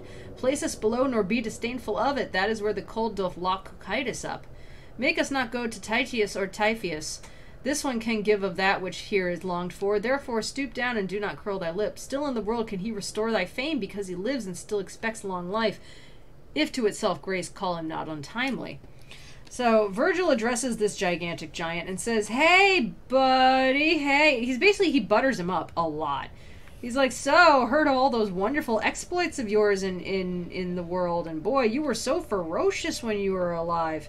And you know what? I've heard some people say that maybe if all those giants that rebelled against God had you on their side, who knows? Maybe they might have beaten God. Anyways, can you pick us up and put us at the bottom of Lake Cocytus, please? Don't make us go ask like one of those other giants, because they suck, and you're like way stronger and better than they are.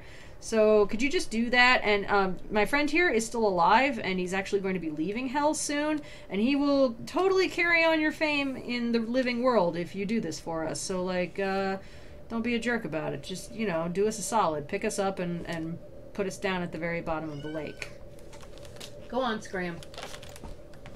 Scram. Not a minute I'm home and the cats start whining at me. So, because... I'm going to have to draw it again here. Where they are right now, way at the bottom, because all of Dante's Inferno is shaped like a big funnel, or like a big cone. And they descend from level to level until they get to the very bottom, which is the frozen Lake Cocytus. Where they are now is like, here is Lake Cocytus at the very bottom, and there's kind of like a... It's hard to draw here. Like a shelf around it. There we go. You know, like this. And this is where the giants are frozen. Because as you recall, that one stream that flows down through all of hell and forms the Phlegethon, the Styx, and the Euphrates. No, the Styx, the Phlegethon, and oh god, what's the third one? For some reason I always forget the third one. What's the third river, you guys? Phlegethon, the Styx, and I don't know. One of the... I know them so well, and today I can't think. But as it flows down, you know, it creates all this water right here, and all the giants are frozen in it and everything. And Dante and Virgil are here, and they're like, hey, can you pick us up and, like, I know you can reach down there to the bottom of the lake. Can you please pick us up and, like, put us down there very carefully? And so that's what he's asking him to do. And I'm sure he shall be successful. Okay, this is killing me now.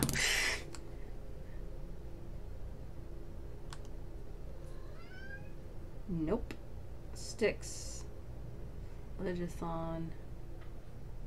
How can I not? Oh, and the Acheron. Right. I'm an idiot. And the Acheron. So, so said the master, and in haste the other, his hands extended and took up my guide, hands whose great pressure Hercules once felt. So, he's just mentioning that the guy once fought Hercules. I was just about to say that. Of course you were. I mentioned it the other day. I never remember the Acheron. I don't know why. Virgilius, when he felt... Oh, God. Sorry. Virgilius, when he felt himself, embraced it. Unto me draw nigh that I may take thee. Then unto himself and me one bundle made. So Virgil's like, come here, Dante, snuggle up to me, boo.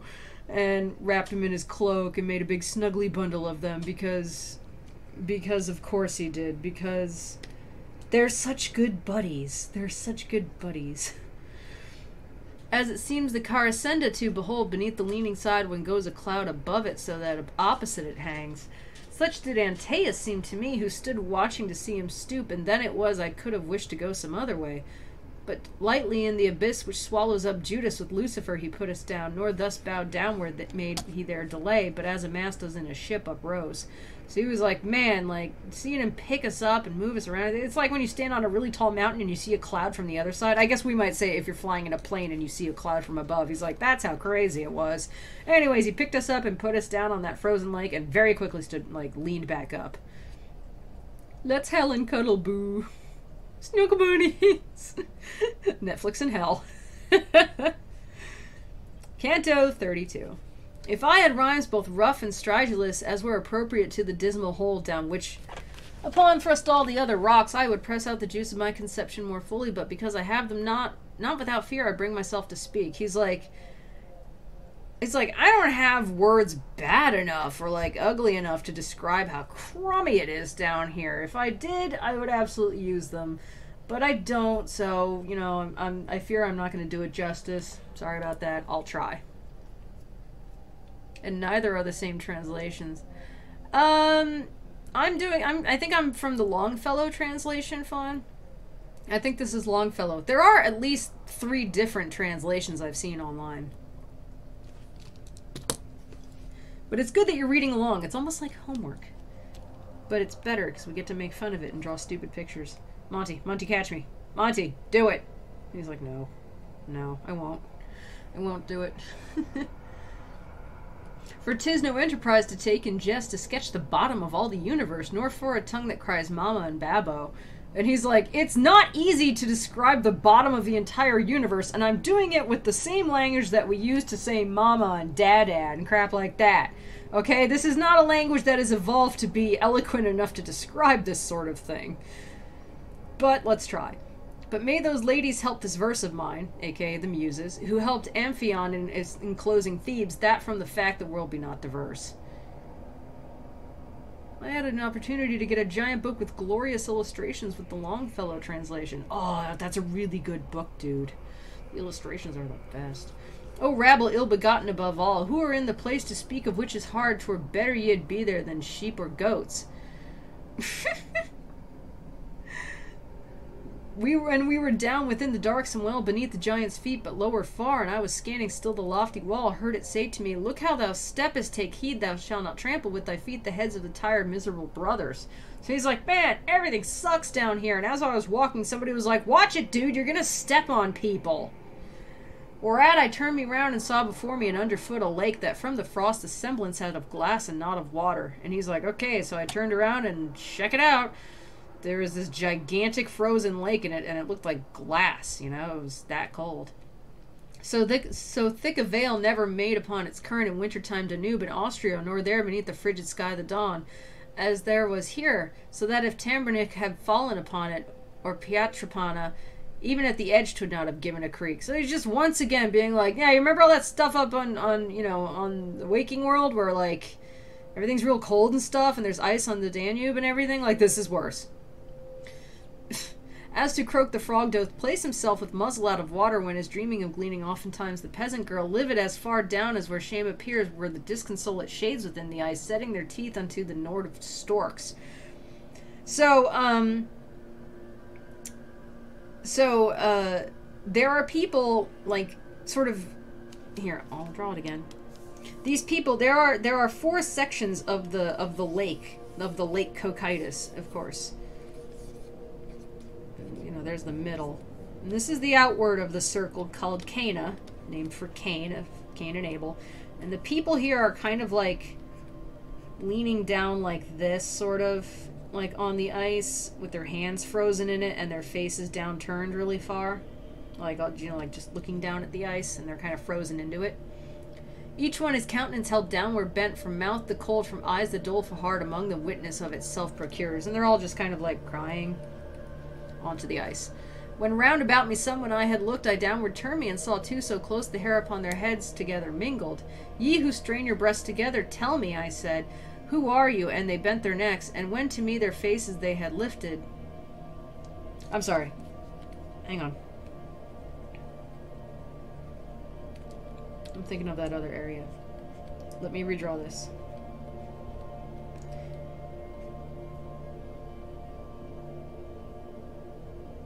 No, I think these are the people who are simply crouched downward like this. No, I think I'm right.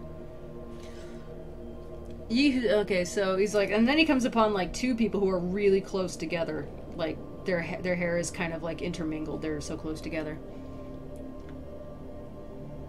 So ye who strain your breasts together, tell me, I said, who are you? And they bent their necks, and when to me their faces they had lifted, their eyes, which first were only moist within, gushed over the eyelids, and the frost congealed the tears between and locked them up again. So they both kind of turn their heads a little as far as they can to look up at Dante, and like the tears kind of like stream down and freeze on their faces. That's what I had all night at work. Okay, Fawn. Clamp never bound together wood with wood, so strongly whereat they, like 2 he-goats, butted together so much that wrath overcame them. And one who had, by reason of the cold, I don't know why this website has breaks right in the middle of a stanza, lost both his ears, still with his visage downward, said, why dost thou mirror thyself in us? If thou desire to know who these 2 are, the valley whence Vicenzio descends belong to them and to their father Albert. They from one body came, and all Cana thou shalt search through, and shall not find a shade more worthy to be fixed in gelatine. Not he in whom were broken breast and shadow at one and at the same blow by Arthur's hand, Focaccia not he whom he encumbers, so with his head I see no farther forward, and bore the name Sasso Mascheroni. Well knowest thou who he was, if thou art Tuscan, and that thou put me not to further speech, know that I Camision de Pazzi was, and wait Carlino to exonerate me. So another guy who's there, and he's got, like, his ears kind of, like, burned off by the cold. He kind of, or frozen off. Frostburn. You know, frostbite. He kind of, like, lost his ears, and he's just like, why are you, like, asking about all these people down here, you know? Like, what do you care? Anyways, those guys are two brothers, okay? And you know, and he describes where they came from. And this is the circle of Cana, which of course, like, Cana is, you know, is named after Cain of Cain and Abel, who of course, like, killed his brother. So these two brothers fought and murdered and that sort of thing. So I'm trying to figure if there's anything important. I'm looking up. As I said in earlier installments, I have, like, Wikipedia and everything open if I can give you any pertinent history that may be interesting.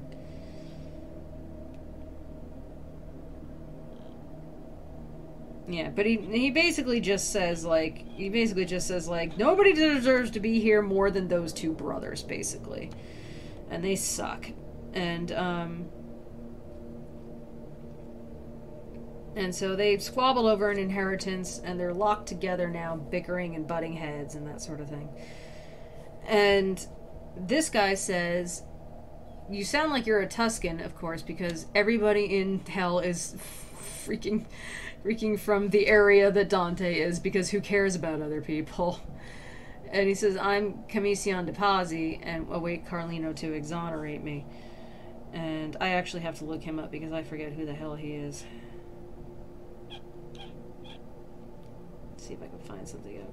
Yeah, he just murdered one of his kin, basically. Yeah. And I think he's basically saying, I await Carlino to exonerate me, and I think he's referring to another guy that may appear later in another circle. Then I beheld 1,000 faces made purple with cold, whence over me comes a shudder, and evermore will come at frozen ponds. And while we were advancing towards the middle, where everything of weight unites together, and I was shivering in the eternal shade, whether 'twere will or destiny or chance, I know not, but in walking among the heads, I struck my foot hard in the face of one. So he was like, man, that sucks. So I was walking along, and then I accidentally kicked somebody in the face. And because this is where they have come to the second part of the Lake Cocytus, where people are buried vertically in the ice up to their heads. So their heads are just kind of sticking out.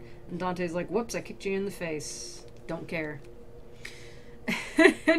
Weeping he growled, why dost thou trample me, unless thou comest to increase the vengeance of Monteperti? Why do thou must molest me? And he's just like, why are you kicking me in the face, bro? And he's like, why do you want to cause me more pain? Like, what's the matter with you? Unless you're here to make it even worse for me, you know, on the behalf of my enemies or whatever, why don't you leave me alone? And I said, my master, now wait here for me, that I through him may issue from a doubt, then thou mayest hurry me as shalt thou wish. The leader stopped, and to that one I said, who was blaspheming violently still, who art thou that thus reprehendest others? Now who art thou that goes through Antenora smiting, replied thee, other people's cheeks, so that if thou wert living 'twere too much. And so Dante's like, so this next section is called Antenora. Not your Aunt Nora. Antenora. So, so he's like, he's just like, so what are you doing here? And the guy who's in hell is just like, well, what are you doing in here? He's basically like, who are you? And he's like, well, who are you? Because what he actually says is like, who are you that, like, you know, yells at people so much, you know, just for kicking him in the head? And he's like, well, who are you who goes around kicking people in the head so hard that even if I were living, this would be too much? Living I am, and dear to thee it may be, was my response, if thou demandest fame, that mid the other notes thy name I place. And he to me, for the reverse I long, take thyself hence, and give me no more trouble, for ill thou knowest to flatter in this hollow. So Dante's like, well, I'm still alive, and if you want to get mentioned up on Earth and still have your fame and name, you know, cast about there, then tell me who you are. And he's like, I don't want that. I want the reverse of that. I don't want anybody to know that I'm down here, so piss off. It's basically like, you should know better than to try and flatter people down here. Who the hell wants everybody on Earth to know that they're all stuck in the lowest place of hell, up to their necks in ice? You're an idiot. It's great as they go down further through hell, people get ruder. Then by the scalp behind I seized upon him and said, it must needs be thou name thyself, and not a hair remaineth upon thee here. Whence he to me, though thou strip off my hair, I will not tell thee who I am, nor show thee if on my head 1,000 times thou fall. So Dante grabs this guy by the hair and is like, I am gonna pull some of your hair off if you don't tell me who you are. And the sinner's like, go ahead and pull all my hair off. I don't care. I'm not telling you who I am. And this is the same Dante who was like, oh, the poor pitiful people of hell, how I weep for them. Oh, what sadness. Down here he's just like, I'm gonna pull all your stupid hair off if you don't tell me who you are for my dumb poem. Let's see here. I had his hair and hand already twisted, and more than one shock of it had pulled out, he barking with his eyes held firmly down. So he's like, so I started pulling all his hair out. Why don't you talk to me? I'm Dante. Everybody wants to talk to Dante. Yeah, seriously. The minute people don't suck up to him and want to be in his poem, he gets mad. So he starts pulling the guy's hair out, and the guy's like, not gonna do it. He's like, ow, that really hurts, but he's like, I'm not gonna do it. And he's just like staring at the ice below him like, I'm not gonna talk to you, Dante. When cried another, what doth ail thee, Boca? Isn't not enough to clatter with thy jaws, but thou must bark. What devil touches thee? So another guy's like, Boca, what the hell's wrong with you? I can hear you like yelling over there. It's not enough that you have to, you know, have your teeth chatter in the cold. You have to yell too. Are devils beating you up? Now, said I care not to have thee speak, accursed traitor, for unto thy shame I will report of thee veracious news. So Dante figures out who he is because the other guy said his name. He's like, what's wrong with you, Boca? And of course, Dante would not like Boca because he was a traitor of Florence. And of course, Dante loves Florence, no matter how much crap he talks about it. And so he's like, well, you don't even need to tell me who you are now because I know who you are. So the first circle of, or like the outermost circle or edge of the Lake Cocytus is for people who are traitors to their kin. The next part, Antenora, is for people who are traitors to like their city, you know, or their country or something like that. Like, you know, a sort of like national allegiance. And that is what this fellow Boca did. Begone, replied he, and tell what thou wilt, but be not silent if thou issue hence of him who had just now his tongue so prompt. He weepeth there the silver of the French. I saw, thus canst thou phrase it, him of Duera, there where the sinners stand out in the cold. So the guy's like, okay, fine, Dante, I am Boca, but you want to hear about that other guy over there? Guess what?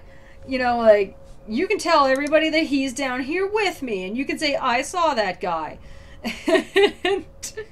And like he's like super pissed off at him. And his name is Buoso da Duera, who accepted a political bribe that led to you know, committing treason against his government. And so he's like yeah. So then this guy Boca who was like, I'm not going to tell you anything, Dante, starts yelling about like everybody around him. He's like, fine, you want to know who's down here? I'm going to name names. I'm going to name all the names. You want to hear all the names, Dante? If thou shouldst question be who else was here, thou shouldst have beside of him Beccaria, of whom the Gorget Florence slid asunder. Gianni di Soldinari, I think may be yonder with Ganelian, and Tebeldello, I can't stop him laughing, who of Faenza, when the people slept, already we had gone away from him when I beheld two frozen in one hole. So this Boca is like, fine, you want to know everybody, Dante? I'm just going to tell you where everybody does down here. Okay, so over there, we've got this guy, and you remember that guy, and here's that guy over there, and halfway through all the guys talking, Dante's like, let's just get out of here, and he just starts like walking away from Boca.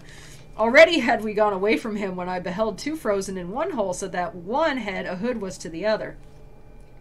So he's like, so then I saw two guys, and these two guys were like this. They were kind of like frozen, you know, and their shoulders and everything. And one guy's kind of like this, and this other guy, he says, is almost like a hood to them. Like he's leaning over this guy. Like this. In the ice. And even as bread through hunger is devoured, the uppermost on the other set his teeth, there where the brain is naped to the neck united. So, this guy behind this other guy, they're kind of stuck extremely close together, and this one guy is just eating the other guy at like the base of his neck and the back of his head. He's just gnawing on him. One head of hood was to the other. Sounds like a Junji Ito illustration. It is. No, not kinky, Rob. Just violent. He's basically just eating the back of this guy's neck and the back, like the bottom part of his skull. And he has a reason to. Not in another fascist Titius gnawed the temples of Menelaus in disdain, that one did the skull and the other things. O thou hast showest by such bestial sign thy hatred against him who art thou eating, tell me the wherefore, said I, with this compact us that if you rightly of him complain, in knowing who ye are in his transgression, I and the world above repay thee for it, if that were, if I speak be not dried up. So Dante's like, why are you eating that guy? And if you tell me why, I promise when I get up to Earth, I'll set the record straight on whatever it is he's done to you to make you be so mad at him, assuming I get back up to Earth. Don't king shame me. Alright, I won't rub. Canto 33. His mouth uplifted from his grim repast, that sinner wiping it upon the hair of the same head that he beheld had wasted. So, or that he behind had wasted, I'm sorry. So the guy, like, kind of looks up from eating this guy and kind of, like, wipes his face on the hair of the guy that he's been eating. He's like, oh, hang on, I've got this guy all over my face. There we go. Then he began, thou wilt that I renew the desperate grief which wrings my heart already, to think of only ere I speak of it. So he's like, you're asking me something that's really painful, Dante, but okay, I will tell you. And this is a very sad story, because it's true. But if my words be seed that may bear fruit of infamy to the traitor whom I gnaw, speaking and weeping shall thou see together. He's like, I don't want to tell this because it makes me sad, but if it makes everybody understand how much of a jerk the guy I'm eating was, then I will tell it. I know now not who thou art, nor by what mode thou hast come down here, but a Florentine thou seemst to be truly when I hear thee. Yeah, pretty much, Fawn. So he's like, I don't know who you are, but you sound like you're from Florence. Thou hast to know that I was Count Ugolino, and this one was Ruggieri the Archbishop. Now I will tell thee why I am such a neighbor. And by the way, these two guys, the Count and the Archbishop, were both, they don't mention it here, but it would have been, people would have known at the time, these two. They would have known exactly that these two were traitors to their city and, kind of like went in on a deal together to try to like sell out their different political parties and what. Anyways, they were traitors to their city. That by effect of his malicious thoughts, trusting in him, I was made prisoner and after put to death, I need not say. So here's the thing. A lot of people knew at the time that these guys are traitors and that, he says here that this guy I'm chewing on, the Archbishop, had me put to death. Everybody knows it. And yes, they did, but not many people at the time, it seems, or apparently not enough for Dante's taste, knew exactly how this happened. Which is, and Dante was apparently clearly very angry about it, and even though he sets both these guys in the same circle, and they're both absolutely, terrible, and they're at the bottom of hell and everything, he tries to set up one as sort of being the victim of the other, just to give him a little bit of sympathy. And you will see why. Sorry, I'm yawning so much, I've been awake so long. But nevertheless, what thou canst not have heard, that is to say, how cruel was my death, here shalt thou, and shalt know if thee has wronged me. A narrow perforation in the mew, which bears because of me the title of famine, in which others must still be locked up, had shown me through its opening many moons already, when I dreamed the evil dream which of the future rent from me the veil. So he's like, so he locked me up, in this tiny, tiny little tower room. And I was there for a very long time when I was, one night I was sleeping and I had a terrible dream. This one appeared to me as lord and master hunting the wolf and whelps upon the mountain for which the Pisans cannot Luca see. With sleuth-hounds gaunt and eager and well-trained, Gualandi with Sismondi and Lafranchi he had sent out before him to the front. After brief course seemed unto me forspent the father and the sons, and with sharp touches It seemed to me I saw their flanks ripped open. So he had a dream that this guy who put him in jail was hunting and, you know, and you know, killing creatures. When I, before the morrow, was awake, moaning amid their sleep, I heard my sons who with me were, and asking after bread. So this guy was put into, and this is true, in fact, they actually did DNA tests on corpses to figure this out, in modern day, to see if it actually was true. This guy, Ugolino, was put by Archbishop Ruggieri into, you know, a very, very small tower, and, you know, and was kept there for a very, very long time as a prisoner. And he was also there with, he identifies here his 4 sons, but I have also heard that it's his 2 sons and 2 grandsons, but we'll call it 4 sons here. And his sons were also there, and for a long time they were kept in there and fed on bread and water, etc., as you do. So he had a terrible dream one night and woke to hear that his sons were crying for food. Cruel indeed art thou, if yet thou grieve not, thinking of what my heart foreboded me, and weepest thou not? What art thou one to weep at? So this guy's like, and you are a real creep if you don't grieve for me at what I'm about to tell you, because, you know, if you think you know what I thought I knew at that moment, then if you don't cry at this, what does make you cry? Because, yeah, he's basically like, you know what's going to happen next, right? They were awake now, and the hour drew nigh at which our food used to be brought to us, and through his dream each one was apprehensive. I heard locking up the under door of the horrible tower, whereout without a word I gazed into the faces of my sons. So what happened was, at one point, the Archbishop decided to just murder Ugolino and his 4 sons by starving them to death in this tower. And after he had this dream, he woke up from it, and to hear his children crying out for food, because it was long past the time when the guards usually brought them food. There was none, and at that time he heard the sound of the doors being hammered, being nailed shut down at the bottom of the tower, meaning that no one else was going to be coming into that tower. So of course they were not going to be let out, and they were not going to be fed, and they were just going to die there. And his sons at the time not comprehending what that sound was, but he knew what it was, and thus sat in silence, not knowing what to do or what to say, or if there was anything to be said or done at all. I wept not, I within so turned to stone. They wept, and darling little Anselm mime said, Thou dost gaze so, father, what doth ail thee? So he's like, I just kind of like, you know, went all poker face on them, but they were crying, and they were like, what's wrong? Tell us what's wrong. But he's like, but I still not a tear I shed, nor answer made all of that day, nor yet the night thereafter, until another sun rose on the world. He's like, I just couldn't tell them the truth of what was going on, so I just said nothing. As now a little glimmer made its way into the dolorous prison, and I saw upon 4 faces my very own aspect, both of my hands in agony I bid, and thinking that I did it from desire of eating, on a sudden they uprose, and said they, Father, much less pain 'twill give us if thou do eat of us. This thyself did clothe us with this poor flesh, and do thou strip it off.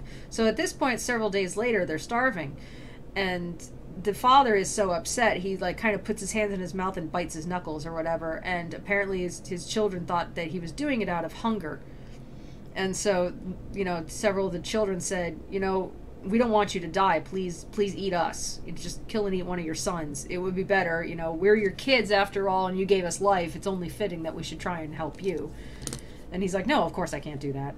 I calmed me then, not to make them more sad. That day we were all silent, and the next. So like 2 more days with no food or water. O obdurate earth, wherefore didst thou not open? He's like, why didn't the earth just open up and swallow us? When we had come into the 4th day, Gatto threw himself down outstretched before my feet, saying, My father, why dost thou not help me? And there he died. And as thou seest me, I saw the other 3 fall, one by one, between the 5th day and the 6th, whence I betook me, already blind, to groping over each, and 3 days called them after they were dead. Then hunger did what sorrow could not do. So he was already a very old man. Here's the thing, he was like in his 70s. And after his children died, 3 days he outlived them, calling for them even though he knew they were dead. And then there is an ambiguous line at the end that says, then hunger did what sorrow could not do. Now, a lot of people have said that after his 4 sons, or his 2 sons and grandsons died, Ugolino ate them. And the line may mean hunger did what sorrow could not do. Sorrow couldn't, sadness at our situation couldn't make me eat my sons, but hunger did eventually. But it also may mean that sorrow, like being sad, couldn't kill me, but eventually hunger killed me. So it could be read either way. And it was actually like a big, like, scandalous thing later on, like a legend that he did eat his sons after they died. To the point where in modern times they actually found the corpses of these people because they knew where they were buried after they were taken out of the tower. Dug them up, did DNA tests, and got within a pretty good confirmation that the 4 bodies they dug up of the sons were his relatives. And also did mineral tests on the old man's bones and discovered that he had not eaten any meat for many months before his death, which would have made sense because they would have been keeping him up in the tower and feeding him on bread and water. Nobody would give a worthless prisoner meat to eat. It's expensive. And so it would have been highly unlikely that he would have eaten any of his children because there was no example in the mineral deposits in his bones that he had eaten any meat at all. Kyashine, what's up? What's up? What's up? Sounds like he killed himself. No, it just says hunger did what sorrow could not do, which is he just starved to death, basically. And when he had said this with his eyes distorted, the wretched skull resumed he with his teeth, which as the dogs upon the bone were strong. So he's like just went back to biting that dude on the back of the head. So Dante feels really bad that like a lot of people didn't know that this is how he died. So we're still on Dante's Inferno, Kyashine, but we're almost at the end. And here's Monopolis Donuts and Monty Beercrow, attorney at Caw, as Virgil and Dante. And Donuts is being ridiculous. Monty, catch me, Monty. Do it. He's like, Monopolis, please. So Dante is very sympathetic to this guy, even though they were both traitors to their cities. He feels bad, and he wants people reading the poem to know that this is how the guy died. It was like, and his sons, and it was very, very cruel. There's actually a statue of him in his home city, of him and his 4 sons from when they were in the tower. Just working on BronyCon stock planning. And BronyCon, I don't even know where that is.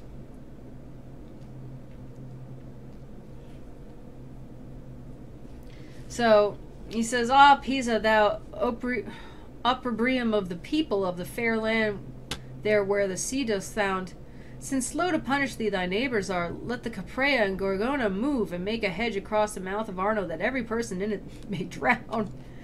So, Dante is being like, oh, city of Pisa, you are so, or city, like commune, area, Pisa basically. Oh, Pisa, you are so terrible. Like, since all your neighboring areas won't punish you for what awful place you are, I wish the whole, earth would just rise up and flood you and just drown everybody in you. Dante is really quick to judge everybody in every other city. All, whole cities.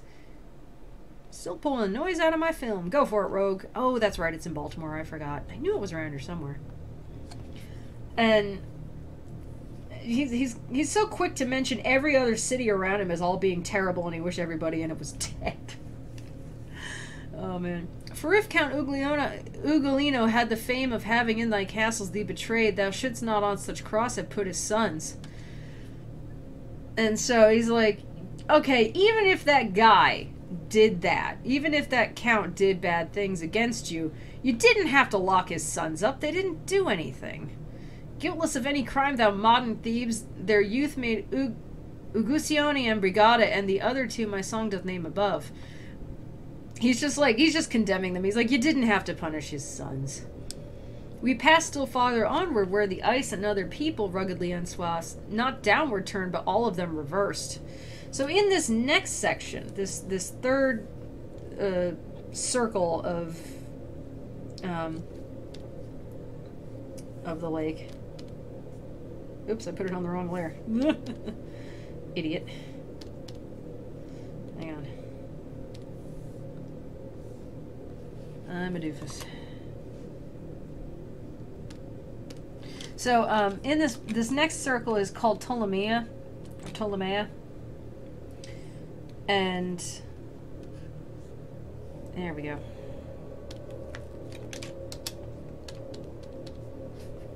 And the people in it, in the last one, the people were like frozen up to like their necks in ice, and they were just like kind of straight down in this lake of ice. The people in this next one are sideways, looking upwards, and they're buried in the ice like this, like their arms and their legs. I'm a really good artist. I'm published. Look at me. And only their faces are exposed above the ice. So it's like the world's coldest bath. Weeping itself there does not let them weep, and grief that finds a barrier in the eyes turns itself inward to increase the anguish, because the earliest tears a cluster form, and in the manner of a crystal visor fill all the cup beneath the eyebrow full. So these people are like, because they're face up, and they're like, oh, I'm trying to cry, because I'm sad, because I'm a terrible person. But it's so cold that like their whole eye sockets get like filled with ice, and their tears can't flow, so like they can't even see. Because he says it looks like they have a crystal visor on. So like their eyes are just kind of like full of ice. They can't see anything. And notwithstanding that, as in a callous because of cold all sensibility its station had abandoned in my face, still it appeared to me I felt some wind, whence I, my master who sets this in motion, is not below who every vapor quenched. So Dante's like, also, like, I know my face was just freezing off and I couldn't feel anything, but I still felt like a really terribly cold wind. And I was like, yo, Virgil, where's this coming from? Like, I thought that wind didn't blow this far down. It's just like a lake of ice, right? Whence he to me, full soon shalt thou be there where...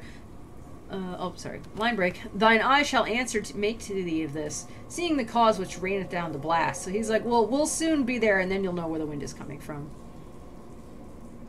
All he's got to do is kick him in the face and break away the ice and pretend he's doing something nice for them. Oh, man. Give them a nice hard curb stomp. And one of the wretches of the frozen crust cried out to us, O soul so merciless that the last post is given unto you. So like one of the souls is like, hey, you guys who are on your way to an even worse place, because they think that Dante and Virgil are simply passing them on their way to go to the fourth and final circle. So they're like, hey guys who are way worse off than us, lift from mine eyes the rigid veils, that I may vent the sorrow which impregns my heart a little, ever the weeping recongeal. He's like, can you like crunch away the ice that's on top of my eyes so that I can cry a little bit, you know, before it like freezes back up again? Seriously, it's like all I got, dude. Like, this is all I got. This is all I have to do is cry. So could you at least, like, I can't cry while my eyes are all frozen up. Can you unfreeze them? Just brush away the ice for a bit. Whence I to him, if thou wouldst have me help thee, say who thou wast, and if I free thee not, may I go to the bottom of the ice. So Dante's like, well, I'll help you, but like, tell me who you are, and you know what you're doing here, and so help me God, stickle a needle in my eye if I don't help you.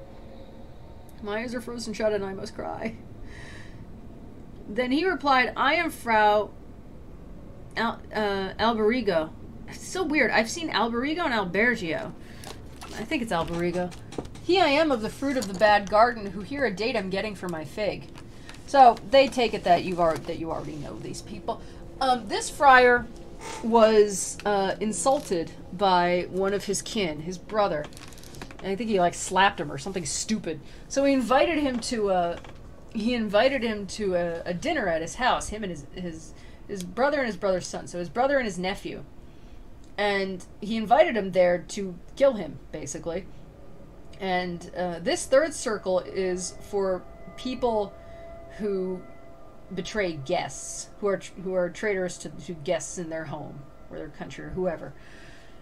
And so on the cue to have people rush in and assassinate this brother and son was like, you know, bring in the fruit, as in bring in the fruit course for the meal.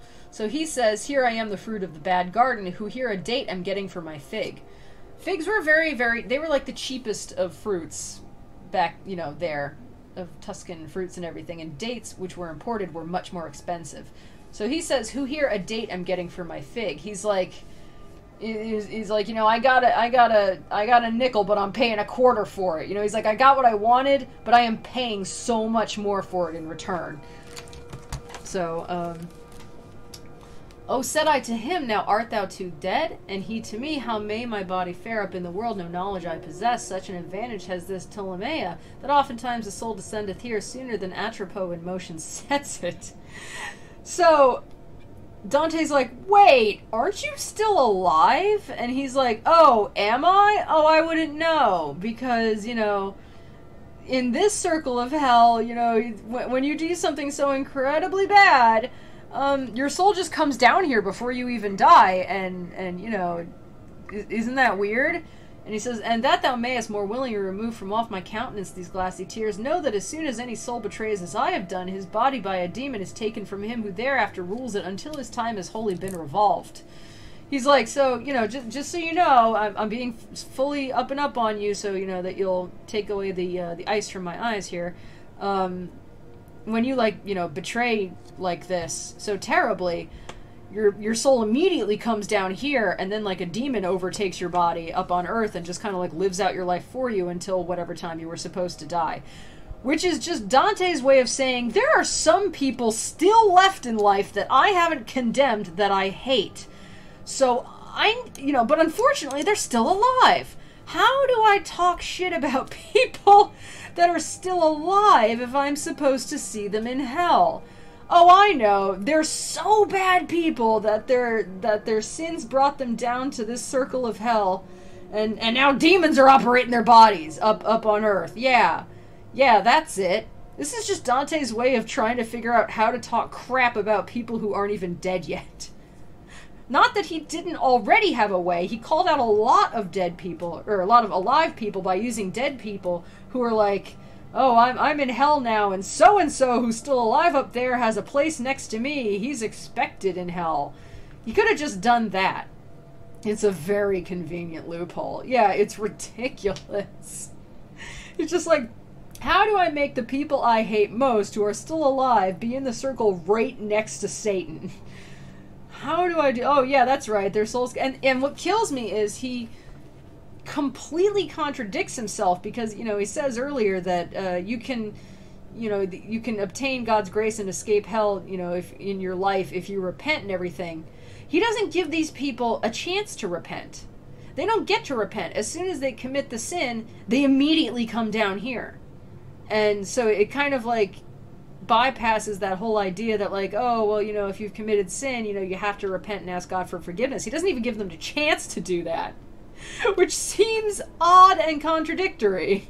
But Dante's really mad at them, so there you are.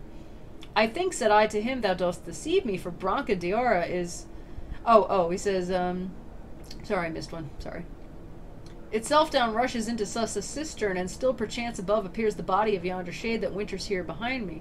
This thou shouldst know, if thou hast just come down, it is Ser Branca Doria, and many years have passed away since he was thus locked up. He's like, oh, by the way, you should know that this guy named Branca is also down here. He's been down here for years. And Dante says, I think thou dost deceive me, for Branca Doria is not dead as yet, and eats and drinks and sleeps and puts on clothes. He's like, that guy's not dead yet. In mode above, said he, of Malebranche, there where is boiling the tenacious pitch, as yet had Michael Zange not arrived, when this one left a devil in his stead in his own body, and one near of kin, who made together with him the betrayal. So he says, well, Branca, you know, like, Branca, who did he kill? Did he kill his brother? Let me see who Branca killed. Oh, that's right. He killed his father-in-law at a banquet. And his father-in-law was also a bad person, according to Dante, because he ended up in the Malebranche. So he was some sort of fraud. And this guy is saying Branca actually got here faster than his father-in-law did. Like, they were both condemned to hell, and he killed the guy, and his soul immediately just, like, got zapped down to this lowest of levels. And then I guess, like, just very quickly afterwards, his father-in-law ended up in the realm of the fraudulent. And, you know, and a demon is now operating his body up on Earth. And so, you know, it's just ridiculous. But hear the word, stretch out thy hand forthwith, open mine eyes, and open them I did not, and to be rude to him was courtesy. Genoese, Ye men at variance with every virtue, full of every vice, wherefore are ye not scattered from the world?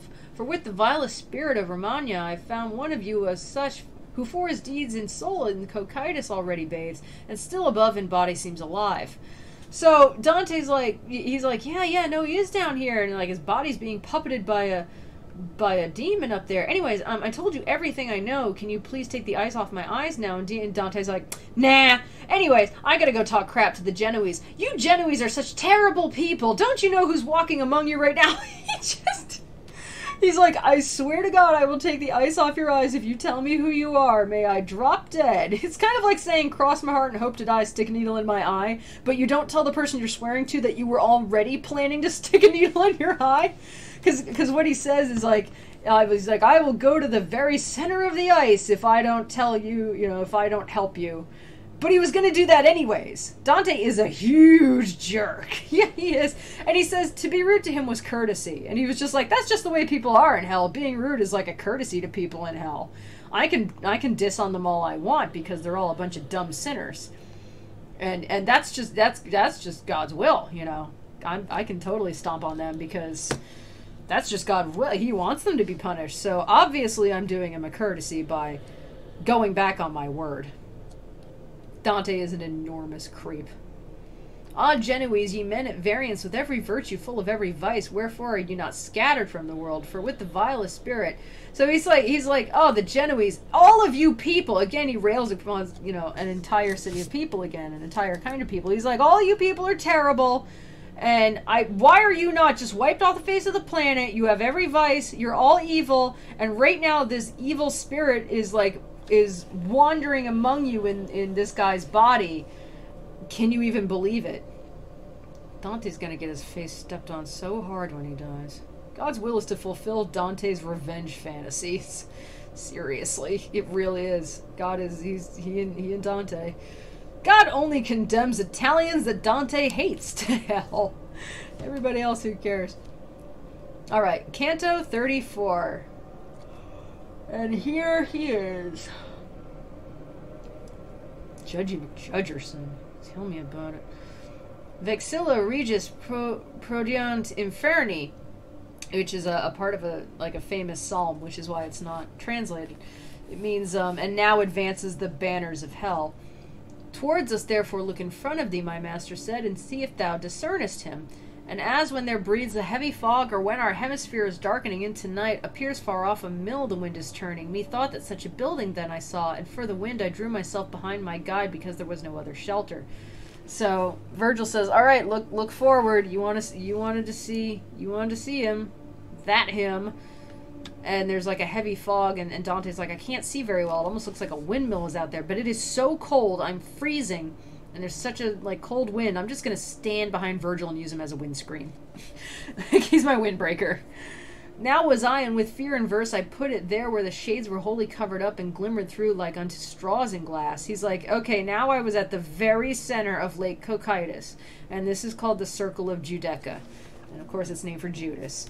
And the people there are just frozen under the ice completely. They can't talk. They're completely encased in the ice, and they're frozen in weird and horrible positions. Some prone are lying, others stand erect, this with the head, that one with the soles, and other bow-like, face-to-feet inverts. When in advance so far we had proceeded, that at my master pleased to show me the creature who once had the beauteous semblance. He from before me moved and made me stop, saying, behold this, and behold the place where thou with fortitude must arm thyself. So he's looking at all the weird people frozen under his feet in the ice, all frozen in weird and terrible positions. And he says, now look upon the monster who was once so beautiful. Behold him, Dis being another word, of course, for Satan. And behold the place where you must, fortify yourself, because it's spooky. How frozen I became and powerless then. Ask it not, reader, for I write it not, because all language would be insufficient. He's like, oh, I can't write about how scared I was. I'm like, really? You don't want to compare it to some place in Tuscany? Or you don't want to spend 20 lines talking about how one time, Juno was scared? And it's just like that, but worse? Ugh. I did not die, and alive I remain not. Think for myself now. I'm sorry, I can't read this. Think for thyself now, hast thou aught of wit, what I became, being both deprived? He's just scared out of his pants. The Emperor of the Kingdom Dolores from his mid-breast forth issued from the ice, and better with a giant I compare than do the giants with those arms of his. He's you know, so Satan is really big, and he's frozen up to his chest in the ice. Consider now how great must be that hole which unto such a part conforms himself. So he's just like, man, if you think this guy's huge up top, he must be like an iceberg, like he's even bigger underneath. Where were he as fair once as he is now foul? He's like, this guy is as ugly now as he was beautiful when he was Lucifer, you know, the light bringer, and lifted up his brow against the Maker. Well may proceed from him all tribulation. Oh, what a marvel it appeared to me when I beheld 3 faces on his head, one in front, and that vermilion was. 2 were the others that were joined with this above the middle part of either shoulder, and they were joined together at the crest. The right-hand one seemed twixt white and yellow. The left was such to look upon as those who come from where the Nile falls valleyward. So he says, so he had 3 heads. The one in the face in the front was red. The one to one side was like a sickly white, and the one to the other side was black.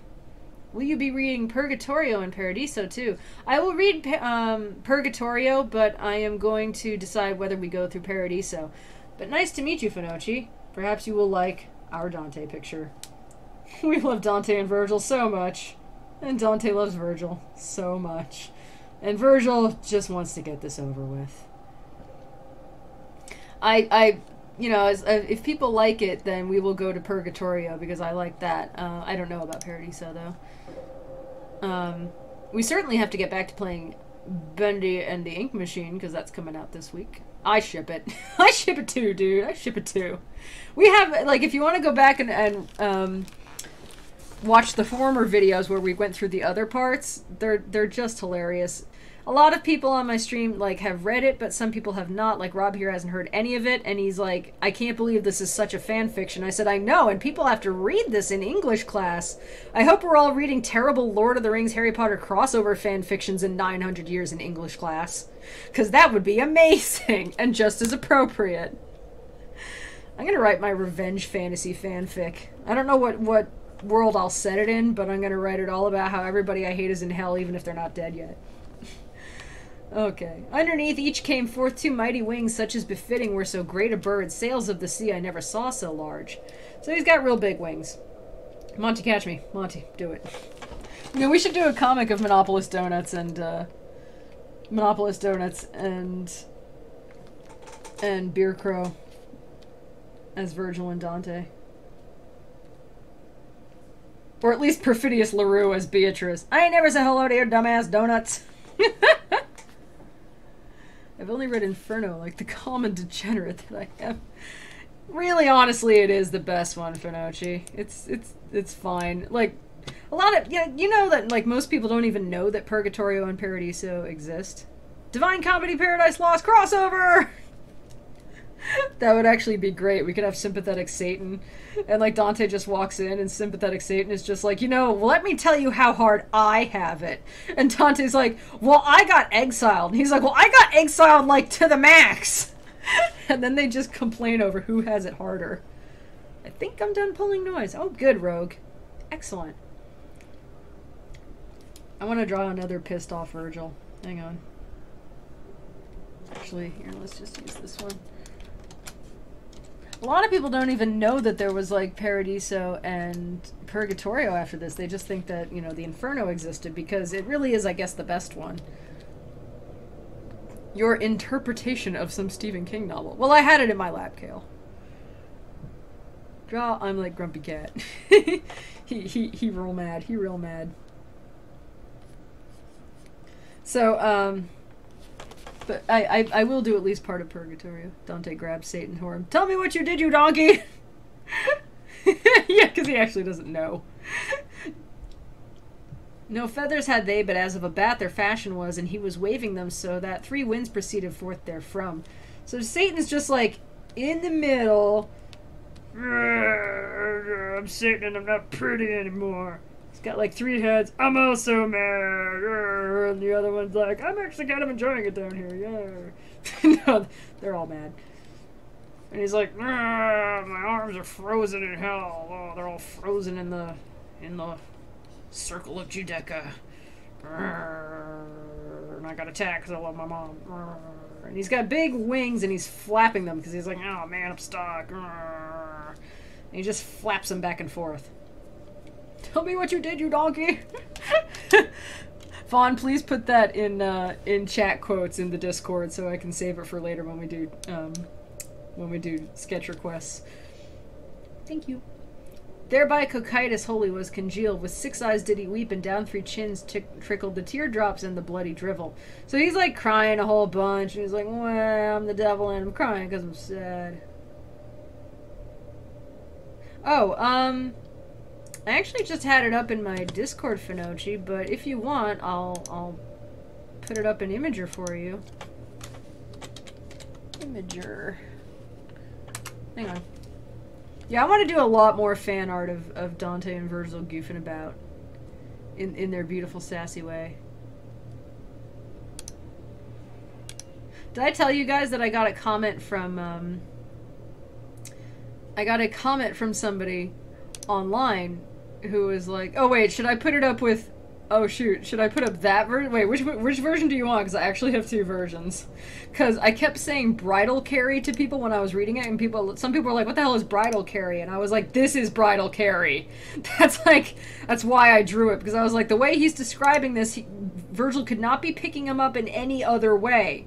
Except this. It's not like he's giving him a piggyback ride or slinging him over his shoulder, so the phrase bridal carry became a joke on some of the other videos. So do you want the one that says bridal carry or the one without it?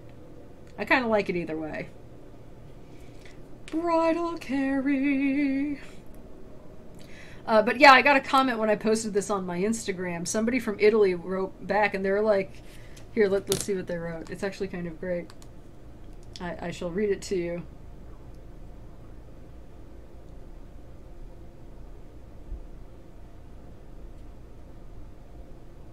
Where is that comment? Oh, she wrote, this is adorable. In Italy, we study it for years, and the fainting, fangirling, and bridal carrying are the source of lots of fan arts nationwide. It's good to see it spreading internationally. Sounds amazing.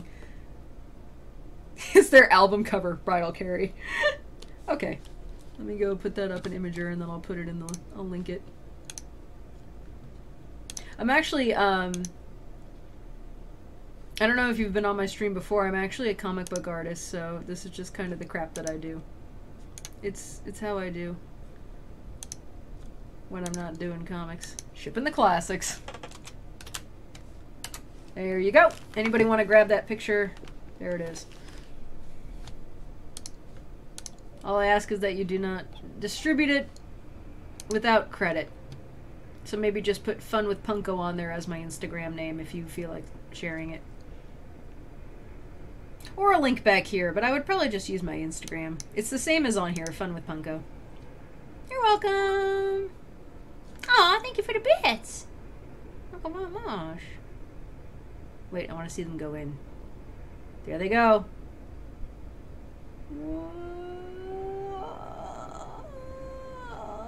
Yeah! Gimme cat! They went in! I know it seems like I'm commenting after this, but I'm watching the playback, so I'm a little behind. Alright, now I minimized this so that I could see what I was doing here. Let me get the text back up. Get my canto up here. My canto. Where did it go? Sorry, I can't find my text now to keep reading to you. There it is, but it will not open. I ask why. I ask why. Where the hell did my... That is so weird. Did I accidentally close it? Alright, well, I'll just open it up again, I guess. If we're gonna be like that. If it's gonna be like that. History.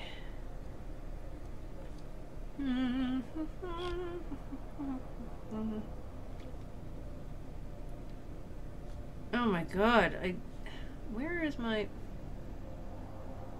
Oh my god, okay, never mind. I'll just open it up the hard way then.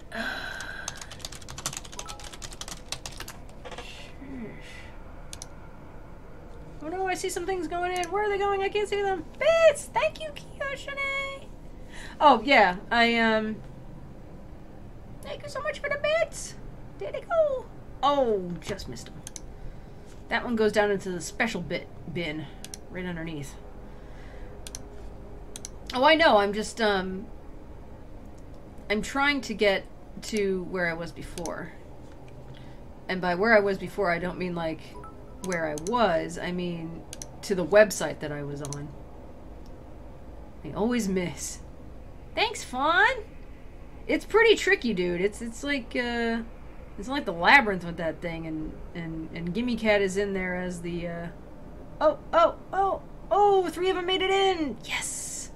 He's the monster at the middle of it. Okay, there we go. Dante's Inferno, free text. And that's where I stopped right there. Okay. Sheesh. All that just to get back again. Alright, so where did I stop? I'm almost done. That's the thing.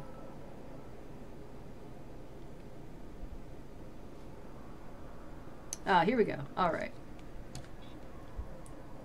So, the Emperor of the Kingdom Dolores, aka Dis, aka Satan, aka Lucifer. Oh no, more bits! Make it hail! Wait, you can break them into parts. On the faces of Satan. Thank you, Kale. Sorry, I accidentally closed that thing so I could put a thing up in Imager accidentally. None got in again! It's okay, Kiyoshine. It happens. It happens! You know, if it went in there, Gimme Cat would still frown. Nothing makes that guy happy. It's ridiculous. Let's see here.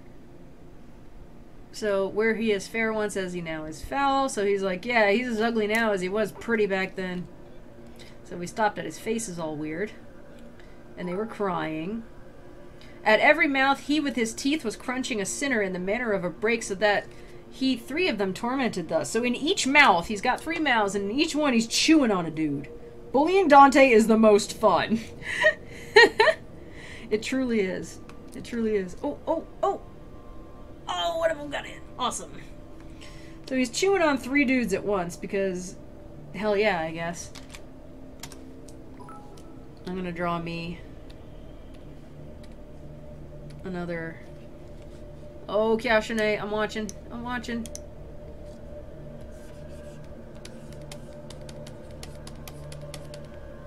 Oh, snap!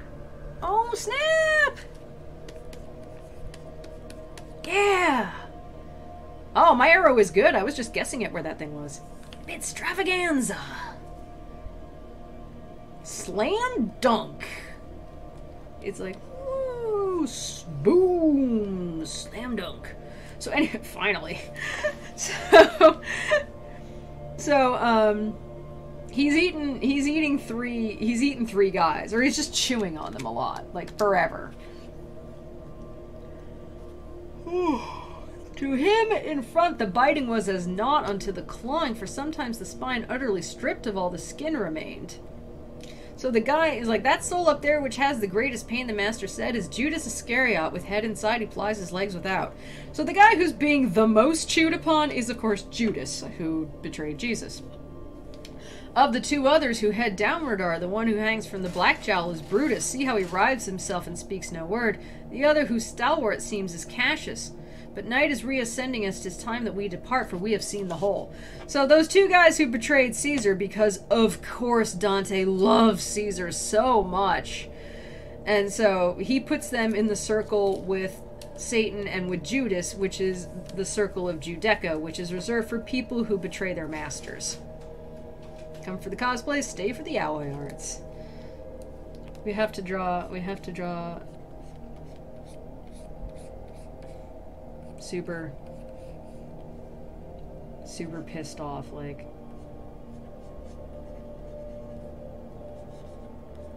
He's just like, ugh, God, Dante.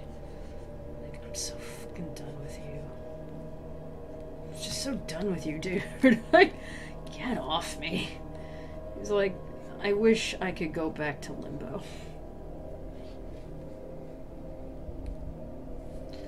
He's just like, I'm just so done, Dante. Wait, how did I do his hair before? Like a wavy kind of thing.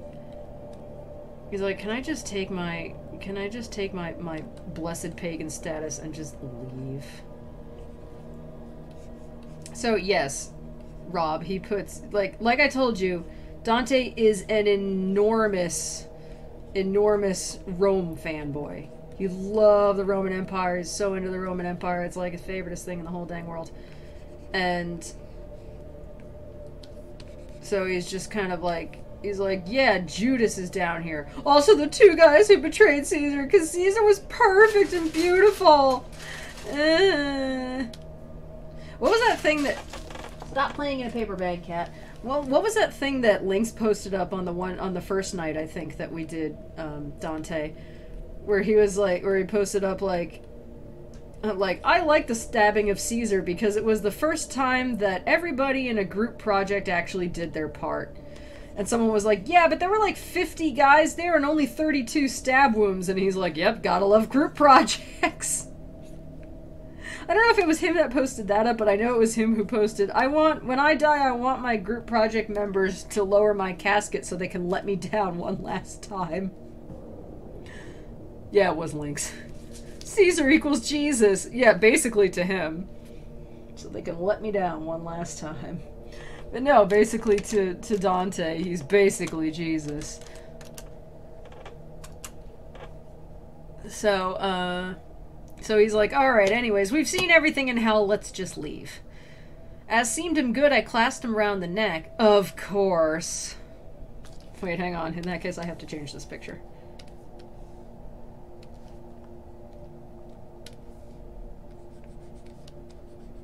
Move over, Virgil.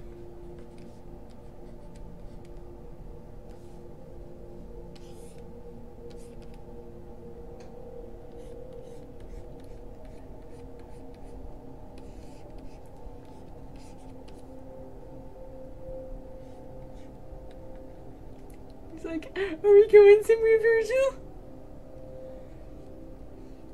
Huh? Are we? Are we? I love you so much.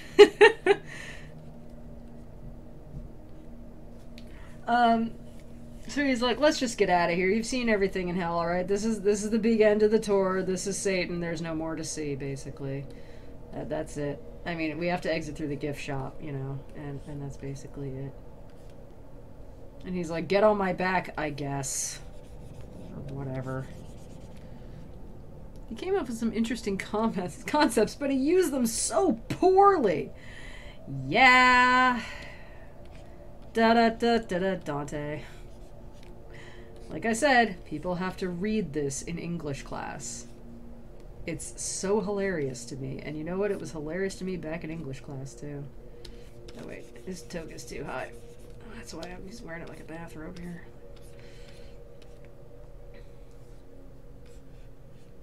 He's like, okay, let's just go. As deemed him good, I clasped him round the neck, and he, the vantage seized of time and place, and when the wings were open wide apart, he lay fast to hold upon the shaggy sides, when fell to fell descended down toward them, between the thick hair and the frozen crust. So, he's like, okay, get on my back, Dante, I guess. And he's like, oh boy, oh boy, oh boy, oh boy, I love you so much. And he's just like, uh-huh. So what they're doing is... Here, let me get a new layer and I'll show you. Ugh, why did that notice come up on my other monitor? So what they're doing is... He's like, okay, get on my back, Dante. We're gonna climb down Satan. Satan's like, I'm chewing on people. And here are my wings. And I'm frozen in the lake. And Dante's like, okay, here we go. Now, like, hang on. We have to, like, jump on his back, like, in between the wings flapping. So we gotta time this.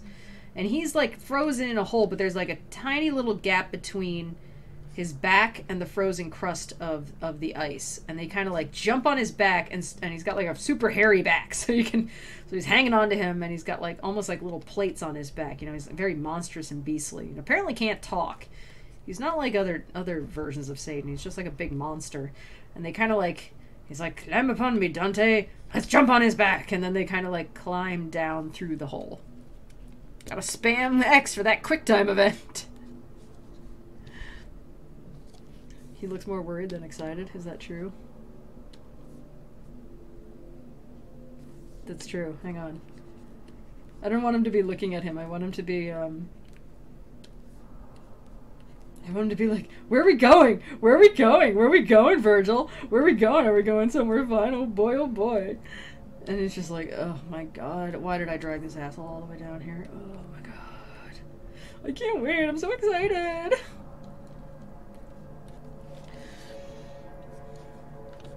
So, when we were come to where the thigh revolved exactly on the thickness of the haunch, so it's like, when we got down to his hip, the guide with labor and with hard-drawn breath turned round his head where he had had his legs and grappled to the hair as one who mounts, so that to hell I thought we were returning. So, like, so he's on the back of Virgil, and Virgil's like, oh god, this is such hard work. And and when he gets down to, like, the hip of Satan, he kind of turns himself upside down while, like, clinging to him, like he's climbing downwards, head first. Keep fast thy hold, for by such stairs as these, the master said with panting as one fatigued, must we perforce depart from so much evil. You know what, you probably wouldn't be so fatigued if you were carrying a grown man of 35 on your back, but okay. Then through the opening of a rock he issued, and down upon the margin seated me, and then towards me he outstretched his wary step. So he's just like, okay, here you go, Dante, and puts him through a little hole where there's a rock. And then came through himself. I lifted up mine eyes and thought to see Lucifer in the same way I had left him, and beheld him upward hold his legs. And if I then became disquieted, let stolid people think who do not see what the point is beyond which I had passed. So basically what he's saying is they climbed downwards through Lake Cocytus and ended up coming up on the other side of the world, sort of, in a metaphorical way. And so, like, like Satan's legs are kind of like sticking out. And here's the other bottom of, like, here's the other surface of the lake they just came from. He's got his nice heels on. He must have looked nice for hell. Rise up, the master said, upon thy feet, the way is long and difficult the road, and now the sun to middle tierce returns. So he's like, alright, get up, we still have a long way to walk, and it's 7:30. It was not any palace corridor, I hear, where we were, but dungeon natural, with floor uneven and an unease of light. So it's actually, the sun isn't actually out, because there's like, they're in like a cavern, where Satan's feet are sticking out. Ere from the abyss I tear myself away, my master, said I when I had arisen, to draw me from an error, speak a little. Where is the ice, and how is this one fixed thus upside down? And how in such short time from eve to morn has the sun made its transit? He said to me, thou still imaginest thou art beyond the centre where I grasp the hair of the fell worm who minds the world. That side thou wast, so long as I descended. When round I turned me, thou didst pass the point to which things heavy draw from every side. So he's like, no, it's like gravity and stuff. Look, we're on the other side now. We're on the other side. We're in North America now. Good luck getting back to Italy. And now beneath the hemisphere art come opposite that which overhangs the vast dry land, and neath those who cope was put to death. The man who without sin was born and lived. Thou hast thy feet upon the little sphere which makes the other face of the Judeca. Here it is morn, where everything is evening there. So he's like, it's 7:30 in the morning here, okay? So where it was like nighttime over there. And he who with his hair a stairway made us still fixed remaineth as he was before. Upon this side he fell down out of heaven, and all the land that whom here emerged for fear of him made the sea a veil, and came to our hemisphere, and peradventure to flee from him, what on this side appears left the place vacant there and back recoiled. I think that's a great image. He's like, well, you see, this is the side of the planet where he fell from heaven, and he fell head down. He just got stuck in the earth like, dope! Satan's just kind of like stuck upside down from this position, but right side up from the other side of earth if you go all the way down. You always imagine, like, you know, the fall from heaven. It's always like, you know, him like with his arms up and his beautiful wings turning to smoke and ash as they burn away from him, you know, like in this like kind of position of torment as he falls from heaven, like, oh, you know, with his face upturned. You never imagine him just falling straight down head first and just getting stuck in the earth. Little help down here. Oh man, I think that would piss me off the most if I were Lucifer. Like, okay, that was just embarrassing. It didn't need to be that embarrassing.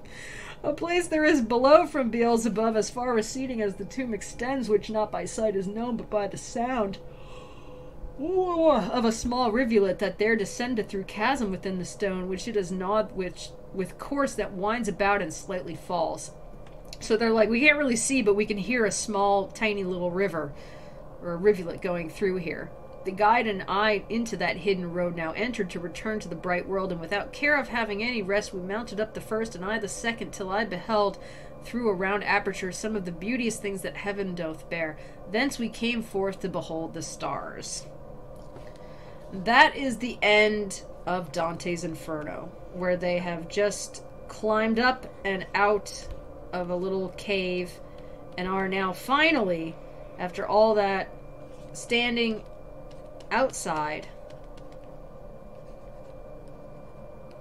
where it is finally outdoors again and the heavens are above them and they are no longer down under the world. How did he get home? Well, you have to read Purgatorio and then Paradiso. Glorious falling sequence, dunce landing. Gotta wait for Purgatory to find out, guy. That's right, dude.